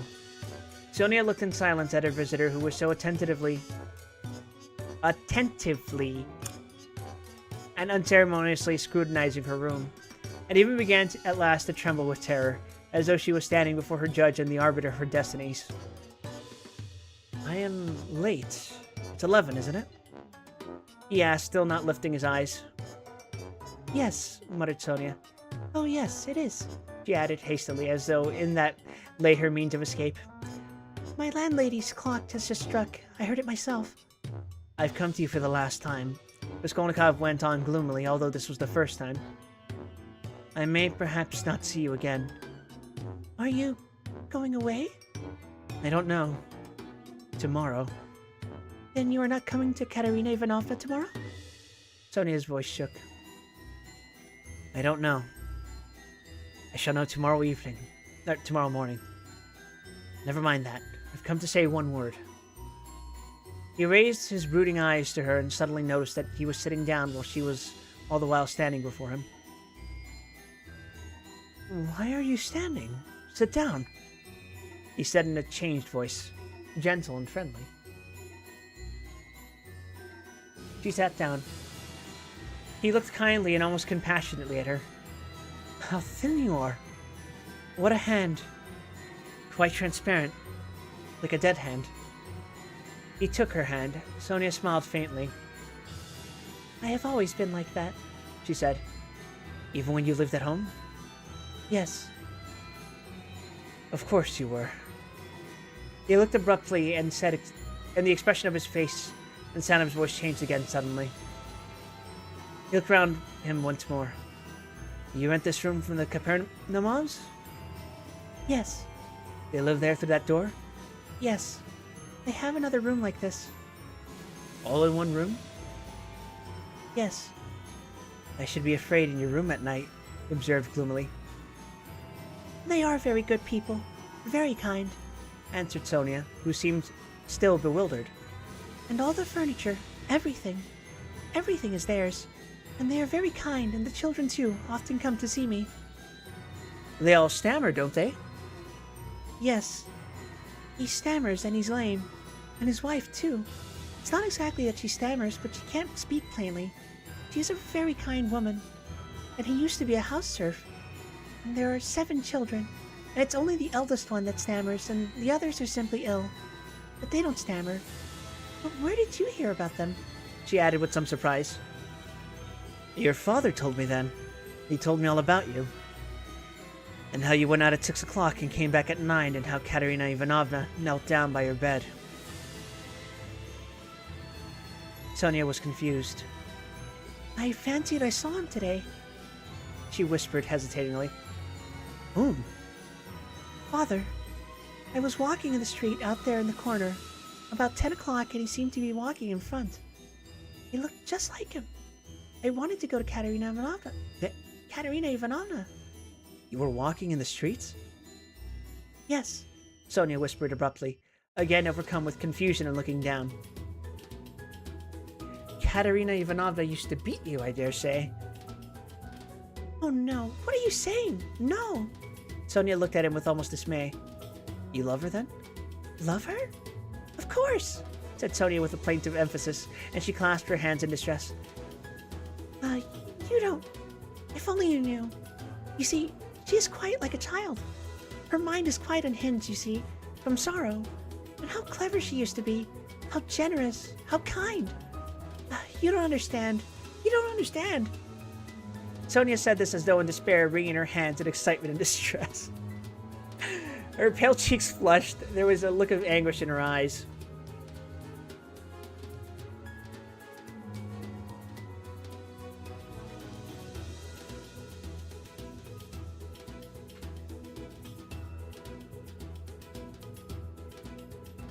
It was clear that she was stirred to the very depths, that she was longing to speak, to champion, to express something. A sort of insatiable compassion, if one may so express it, was reflected in every feature of her face. Beat me? How can you? Good heavens, beat me. And if she did beat me, what then? What of it? You know nothing. Nothing about it. She's so unhappy. How unhappy. And ill. She's seeking righteousness. She's pure. She has such faith that there must be righteousness everywhere. And she expects it. And if you were to torture her, she wouldn't do wrong. She doesn't see that it's impossible for... Arr! Hi, senpai. For people to be righteous, and she is angry at it. Like a child. Like a child. She's good. And what will happen to you? Sonia looked at him inquiringly. They are left on your hands, you see. They were all in your hands before, though. And your father came to you to beg for a drink. Well, how will it be now? I don't know, Sonia articulated mournfully. Will they stay here? The fucking Christmas music. The fucking Christmas music is really selling this scene. Here, let me get something more mournful and sorrowful, huh? Yeah? That works. I don't know. They are in debt for the lodging, but the landlady, I hear, said today that she wanted to get rid of them. And Katerina Ivanovna says that she won't stay another minute. How is it she's so bold? She relies upon you? Oh no, don't talk like that. We're one. We live like one. Sonia was agitated again and even angry, as though a canary or some other little bird would be angry. And what could she do? What could she do? She persisted, getting hot and excited. And how she cried today. Her mind is unhinged. Haven't you noticed it? At one minute she's worrying like a child that everything should be right tomorrow, the lunch and all that. And she is wringing her hands, spitting blood, weeping, and all at once she will begin knocking her head against the wall in despair. Then she will be comforted again. She builds all her hopes on you. She says that you will help her now, and that she will borrow a little money somewhere and go to her native town with me and set up a boarding school for the daughters of gentlemen and take me to superintend it. And we'll begin a new, splendid life. And she kisses and hugs me, comforts me. And you know how she has such faith in her fancies. One can't contradict her. And all day long she has been washing, cleaning, mending. She dragged the wash tub into the room with her feeble hands and sank on the bed, gasping for breath. We went this morning to the shops to buy shoes for Palenka and Lita, for theirs are quite worn out. Only the money we'd reckoned wasn't enough, not nearly enough. And she picked out such dear little boots, for she has taste, you don't know. And there in the shop she burst out crying before the shopman because she hadn't enough. It was sad to see her. Well, after that I can understand you're living like this, Raskolnikov said with a bitter smile. Aren't you sorry for them? Aren't you sorry? Sonia flew at him again. I know. Not the fucking Hell's Chicken music.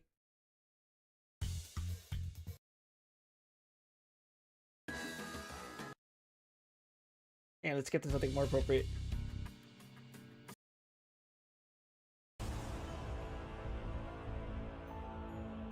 Yeah, more appropriate. Third warning. Yeah, okay, fine, sure, whatever.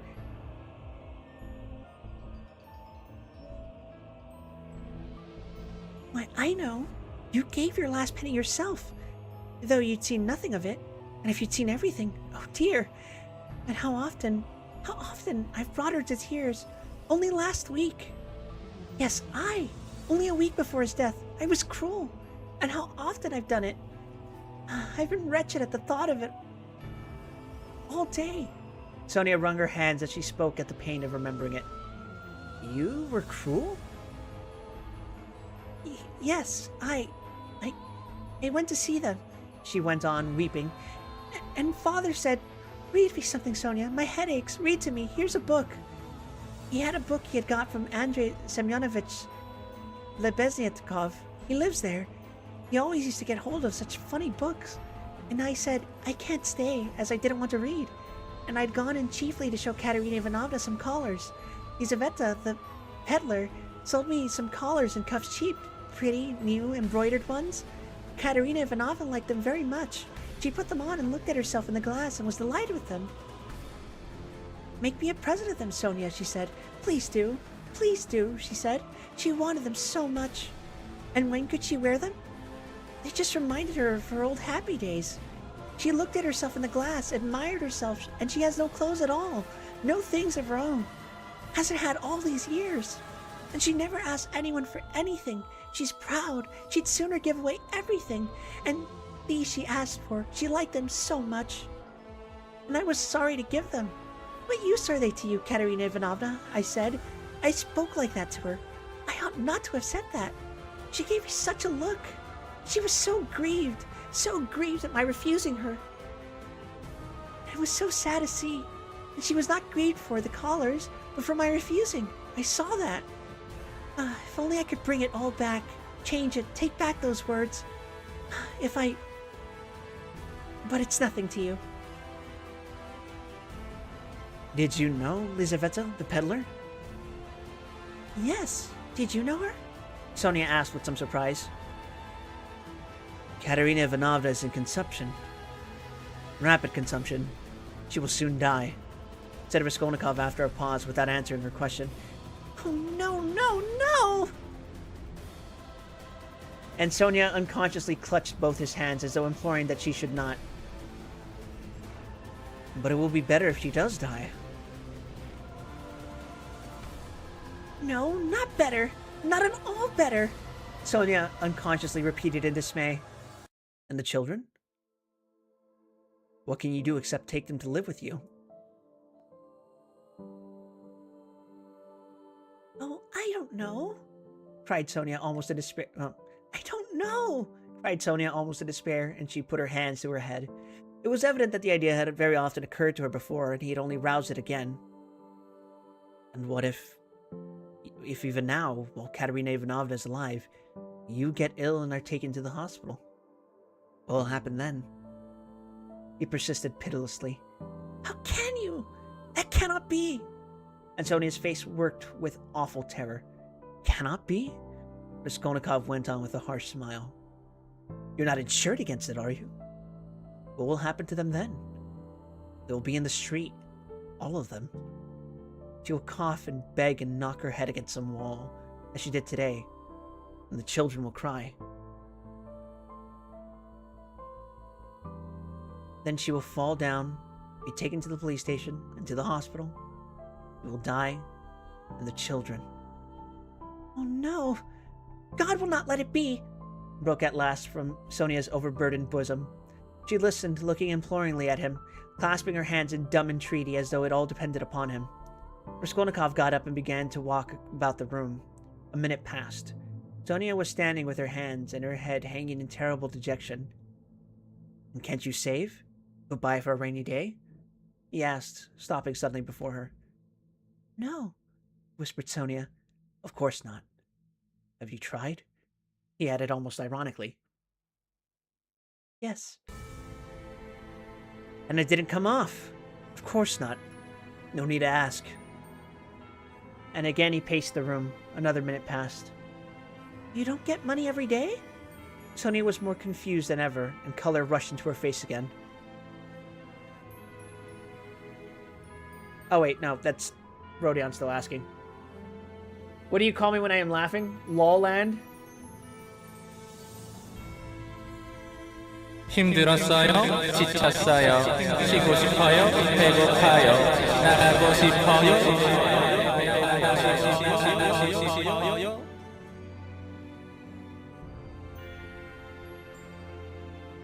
You did this to me.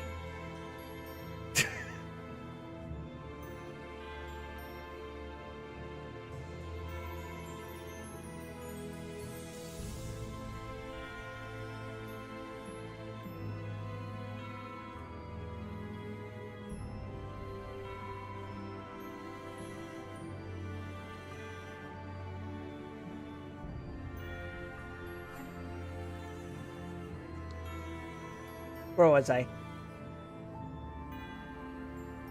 Sonia was more confused than ever, and color rushed into her face again. No, she whispered with a painful effort. Damn, I didn't expect my own teasing to be used against me. Oh, I've got something for everybody. Actually, no, not everybody, but I got a few things.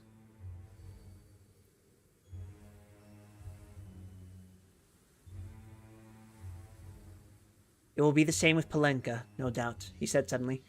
No, no, it can't be, no! Sonia cried aloud in desperation, as though she had been stabbed. God would not allow anything so awful. He lets others come to it. No, no, God will protect her, God! She repeated beside herself. But perhaps there is no God at all, Raskolnikov answered with a sort of malignance, laughed and looked at her. Sonia's face suddenly changed.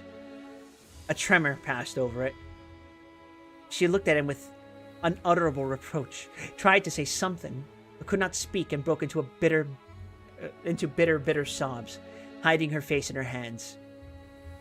You say Katerina Ivanovna's mind is unhinged. Your own mind is unhinged, he said after a brief silence. 5 minutes passed. He still paced up and down the room in silence, not looking at her. At last he went up to her. His eyes glittered. He put his 2 hands on her shoulders and looked straight into her tearful face. His eyes were hard, feverish, and piercing. His lips were twitching. All at once he bent down quickly and, dropping to the ground, kissed her foot. Sonia drew back from him as from a madman, and certainly he looked like a madman. What are you doing to me? She muttered, turning pale, and a sudden anguish clutched at her heart. He stood up at once. I did not bow down to you. I bowed down to all the suffering of humanity, he said wildly, and walked away to the window. Listen, he added, turning to her a minute later. I said just now to an insolent man that he was not worth your little finger, and that I did my sister honor making her sit beside you. You said that to them? And in her presence? Cried Sonia, frightened. Sit down with me? An honor? Why? I'm dishonorable. Why did you say that? It was not because of your dishonor and your sin that I said that of you, but because of your great suffering. But you are a great sinner, that's true, he added almost solemnly. And your worst sin is that you have destroyed and betrayed yourself for nothing. Isn't that fearful?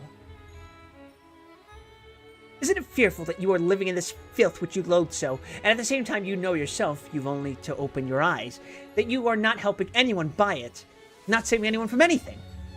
Tell me, he went on almost in a frenzy, how this shame and degradation can exist in you side by side with other opposite holy feelings.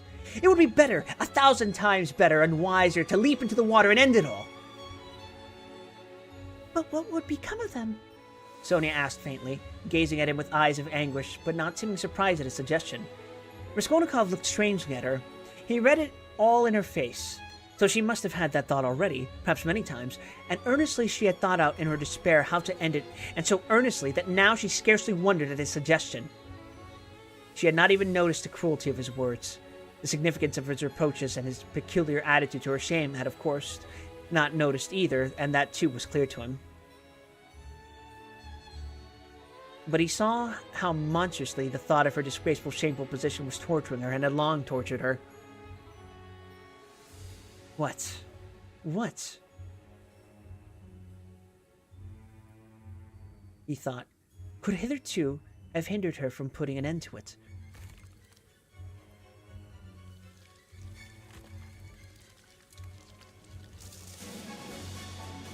Only then he realized what those poor little orphan children and that pitiful half-crazy Katerina Ivanovna, knocking her head against the wall in her consumption, meant for Sonia.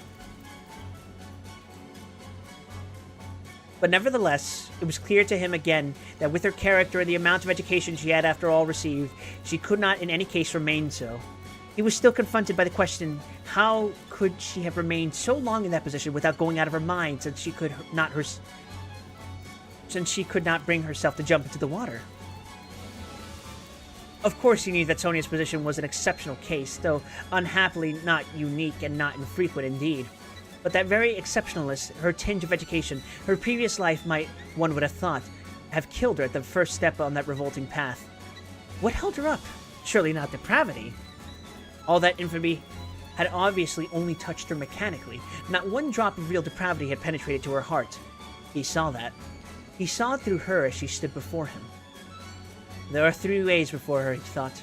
The canal, the madhouse, or, at last, the sink into depravity which obscures the mind and turns the heart to stone.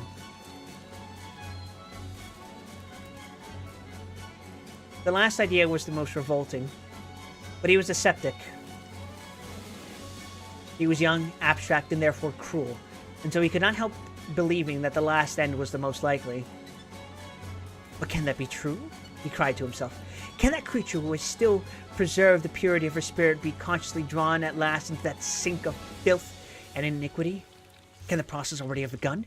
Can it be that she has only been able to hear it till now, because vice has begun to become less loathsome to her? No. No, that cannot be. He cried as Sonia had just before. No. What has kept her from the canal till now is the idea of sin, and they, the children. And if she has not gone out of her mind... But who says she has not gone out of her mind? Is she in her senses? Can one talk? Can one reason as she does? How can she sit on the edge of the abyss of loathsomeness into which she is slipping and refuse to listen when she is told of danger? Does she expect a miracle? No doubt she does. Doesn't that all mean madness? He stayed obstinately at that thought. He liked that explanation indeed better than any other. He began looking more intently at her. So you pray to God a great deal, Sonia? He asked her. Sonia did not speak. He stood beside her waiting for an answer. What should I be without God? She whispered rapidly, forcibly, glancing at him with suddenly flashing eyes and squeezing his hand. Ah, so that is it, he thought. And what does God do for you? He asked, probing her further. Sonia was silent a long while as though she could not answer. Her weak chest kept heaving with emotion. Be silent! Don't ask! You don't deserve! She cried suddenly, looking sternly and wrathfully at him. That's it. That's it. He does everything, she whispered quickly, looking down again. That's the way out. That's the explanation.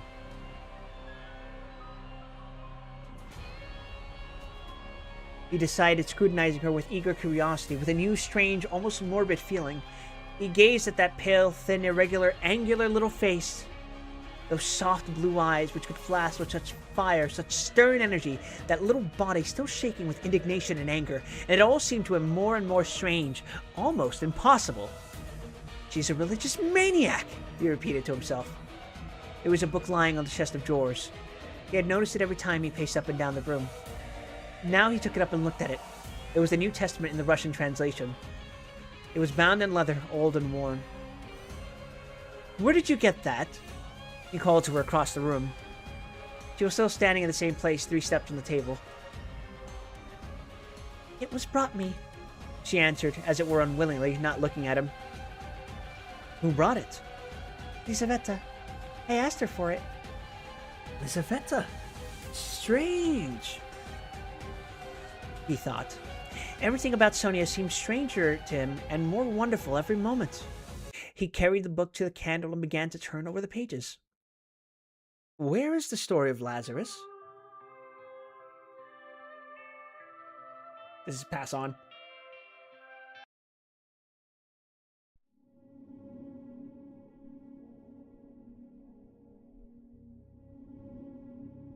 Right.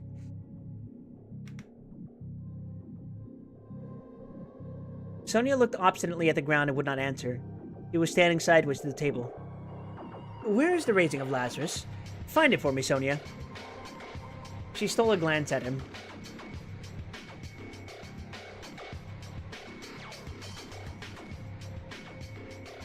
You are not looking in the right place. It's in the 4th Gospel, she whispered sternly without looking at him. Find it and read it to me, he said. He sat down with his elbow on the table, leaned his head on his hand, and looked away sullenly, prepared to listen.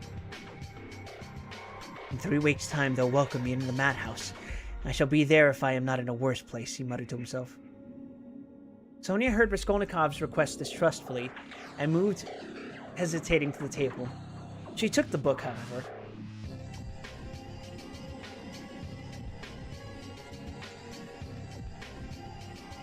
Haven't you read it? She asked, looking up at him across the table. Her voice began sterner and sterner. Long ago, when I was at school. Read! And haven't you heard it in church? I haven't been. Do you often go? No, whispered Sonia. Raskolnikov smiled. I understand. And you won't go to your father's funeral tomorrow? Yes, I shall. I was at church last week, too.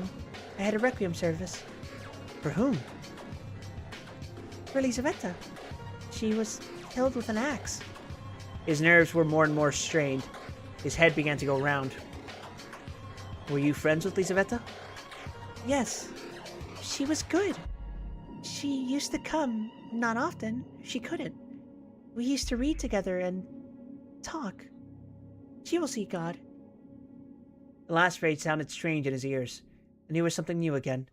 The mysterious meetings with Lizaveta and both of them. Religious maniacs.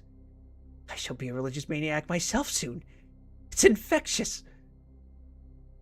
Read! He cried irritably and insistently. Sonia still hesitated. Her heart was throbbing. She hardly dared to read to him. He looked almost with exasperation at the unhappy lunatic. What for? You don't believe? He whispered softly, as if it were breathlessly. Read! I want you to. He persisted. You used to read to Lizaveta. Sonia opened the book and found the place. Her hands were shaking, her voice failed her. Twice she tried to begin and could not bring out the first syllable. Now a certain man was sick, named Lazarus of Bethany. She forced herself at last to read. But at the third word, her voice broke like an overstrained string. There was a catch in her breath. Raskolnikov saw in part why Sonia could not bring herself to read to him, and the more he saw this, the more roughly and irritably he insisted on her doing so. He understood only too well how painful it was for her to betray and unveil all that was her own. He understood that these feelings really were her secret treasure, which she had kept perhaps for years, perhaps from childhood, while she lived with an unhappy father and distracted stepmother, crazed by grief, in the midst of starving children and unseemly abuse and reproaches. But at the same time he knew now, and knew for certain, that, although it filled her with dread and suffering, yet she had a tormenting desire to read and read to him that he might hear it, and to read now whatever might come of it. He read this in her eyes. He could see it in her intense emotion. She mastered herself, controlled the spasm in her throat, and went on reading the 11th chapter of St. John. She went on to the 19th verse. And many of the Jews came to Martha and Mary to comfort them concerning their brother. Then Martha... Wait, no, she's still reading. Then Martha, as soon as she heard that Jesus was coming, went and met him. But Mary sat still in the house. Then said Martha unto Jesus, Lord, if thou hadst been here, my brother had not died. But I know that even now, whatsoever thou wilt ask of God, God will give it thee. Then she stopped again with a shamefaced feeling that her voice would quiver and break again. Jesus said unto her, Thy brother shall rise again. Martha saith unto him, I know that he shall rise again in the resurrection at the last day. Jesus said unto her, I am the resurrection and the life. He that believeth in me, though he were dead, yet shall he live. And whosoever liveth and believeth in me shall never die. Believest thou this? She saith unto him. And drawing a painful breath, Sonia read distinctly and forcibly, as though she were making a public confession of faith.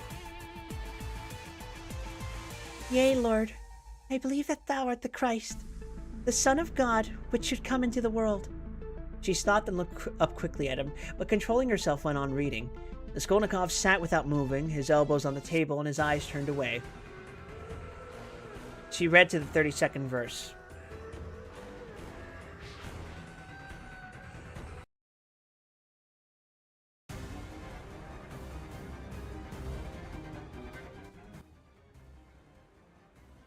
The Virgil theme? No, the red gaze theme. Is it a little less intense? Sure.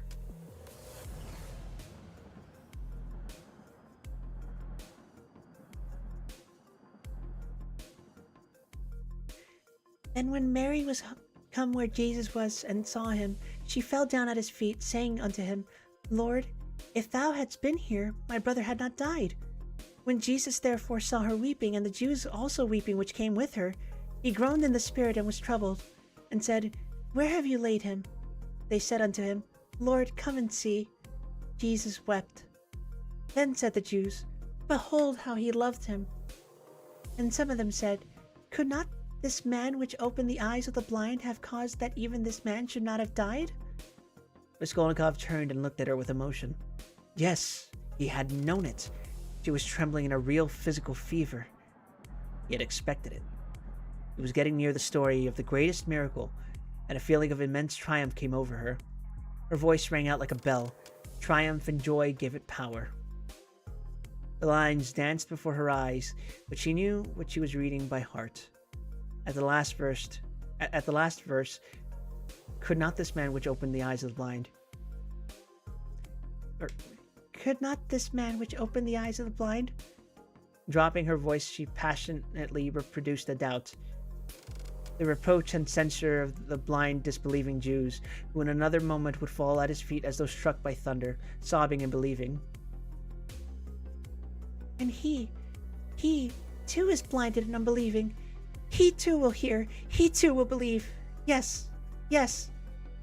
At once now, was what she was dreaming. And she was quivering with happy anticipation. Jesus therefore, again groaning in himself, cometh to the grave. It was a cave, and a stone lay upon it. Jesus said, Take ye away the stone. Martha, the sister of him that was dead, saith unto him, Lord, by this time he stinketh, for he hath been dead 4 days. She laid emphasis on the word 4. Jesus saith unto her, Said I not unto thee that if thou wouldst believe, thou shouldst see the glory of God? Then they took away the stone from the place where the dead was laid, and Jesus lifted up his eyes and said, Father, I thank thee that thou hast heard me, and I knew that thou hearest me always. But because of the people which stand by I said it, that they may believe that thou hast sent me. And when he thus had spoken, he cried with a loud voice, Lazarus, come forth. And he that was dead came forth. Holy fuck, doing a Sonia voice fucking sucks. She read loudly, cold and trembling with ecstasy, as though she were seeing it before her eyes. Bound hand and foot with grave cloths, and his face was bound about with a napkin. Jesus saith unto them, Loose him, and let him go. Then many of the Jews which came to Mary, and had seen the things which Jesus did, believed on him. She could read no more, closed the book, and got up from her chair quickly. That is all about the raising of Lazarus, she whispered severely and abruptly, and turning away she stood motionless, not daring to raise her eyes to him. She still trembled feverishly. The candle end was flickering out into the battered candlestick, dimly lighting up the poverty-stricken room, the murderer and the harlot who had so strangely been reading together the eternal book. 5 minutes or more passed. I came to speak of something, Raskolnikov said aloud, frowning. He got up and went to Sonia. She lifted her eyes to him in silence. His face was particularly stern, and there was a sort of savage determination in it. I have abandoned my family today, he said. My mother and sister. I am not going to see them. I have broken with them completely. Ah! Thanks for that.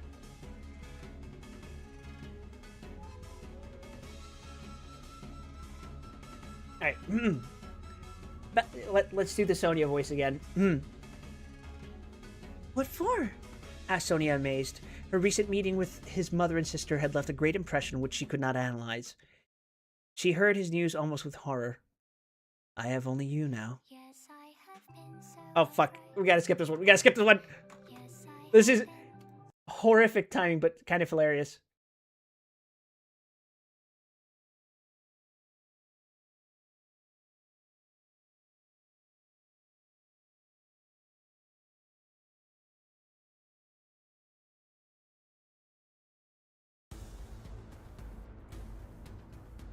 Alright. Where are we? Let us go together.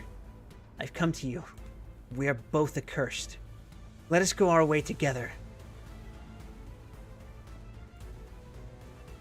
His eyes glittered, as though he were mad, Sonia thought in her turn.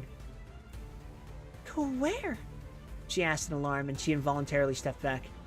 How do I know? I only know it's the same road. I know that and nothing more. It's the same goal. She looked at him and understood nothing. She knew only that he was terribly, infinitely unhappy. No one of them will understand if you tell them, but I have understood. I need you. That is why I have come to you. I don't understand, whispered Sonia. You'll understand later. Haven't you done the same? You too have transgressed. Have had the strength to transgress. You have laid hands on yourself. You've destroyed a life. Your own. It's all the same.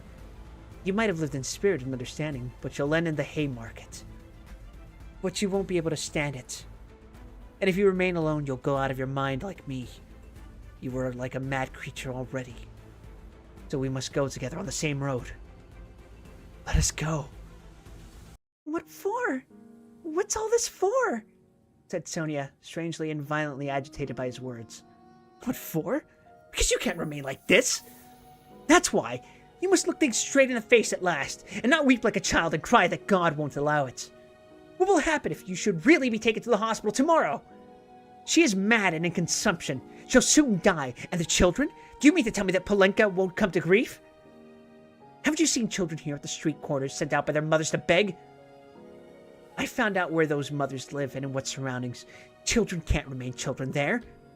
At 7, the child is vicious and a thief. Yet children, you know, are the image of Christ. Theirs is the kingdom of heaven. He bade us honor and love them. They are the humanity of the future. A bedtime story, yeah. What's to be done? What's to be done? Repeated Sonia, weeping hysterically and wringing her hands. What's to be done? Break what must be broken, once and for all. That's all. And take the suffering on oneself. What? You don't understand? You'll understand later. Freedom and power, and above all, power. Over all trembling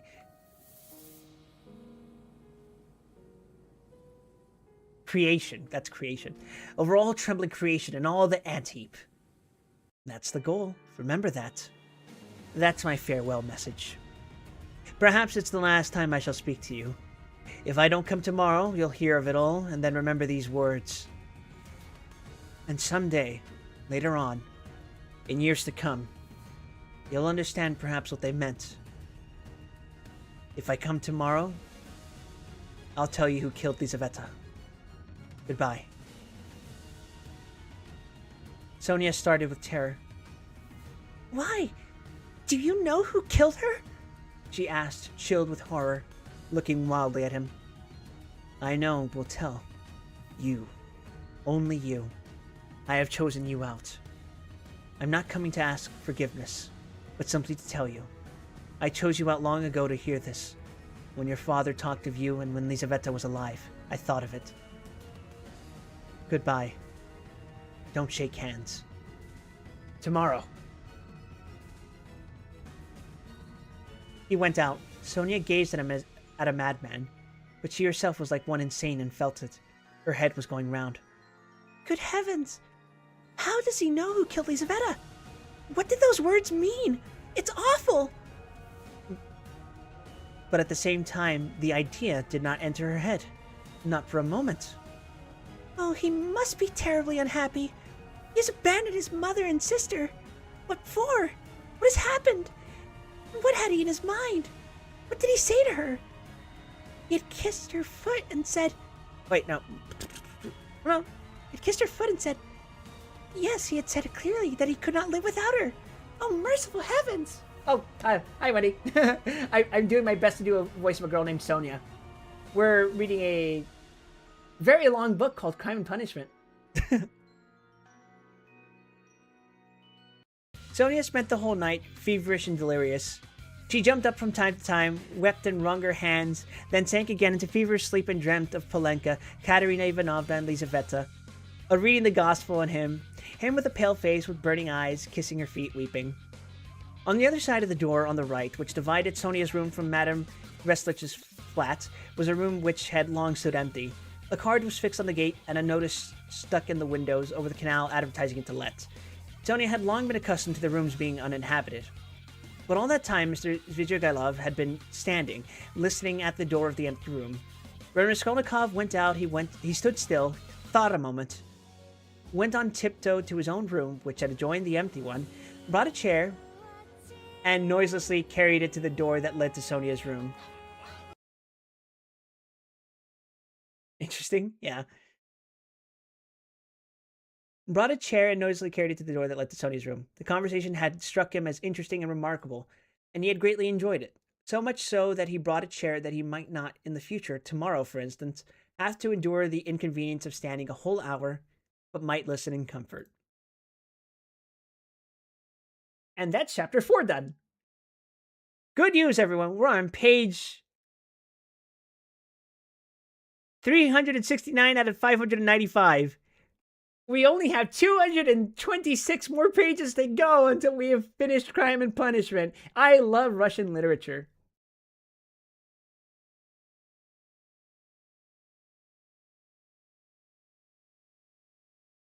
But yeah, on that note, we're done with Limbus Company, I think. I think the game's gone into maintenance.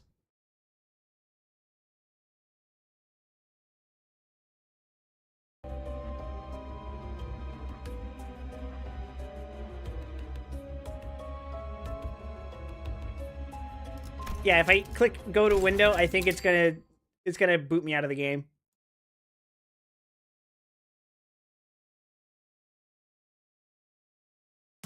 구태여 좋냐 안 좋냐를 따지자면 밤보다는 낮을 선호하는 편입니다. 보이지 않을수록 이해가 어렵기 때문입니다.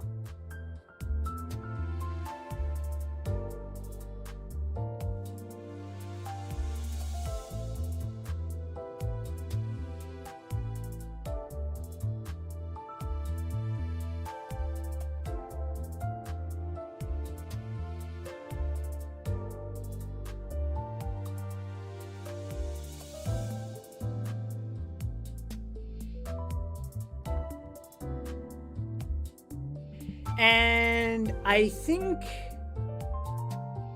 I'm going to play Mecha Chameleon. Is that how it's pronounced?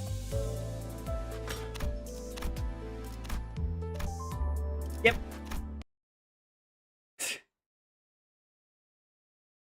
My friends have just invited me to play the game, and I think they're starting it right now, so...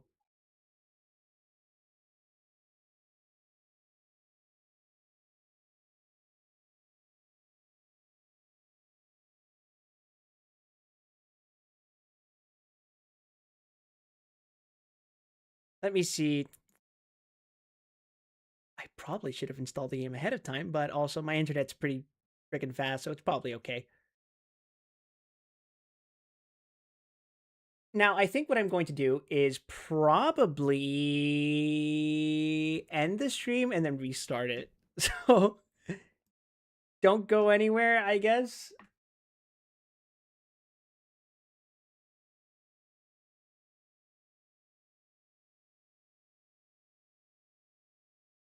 And I will be right back.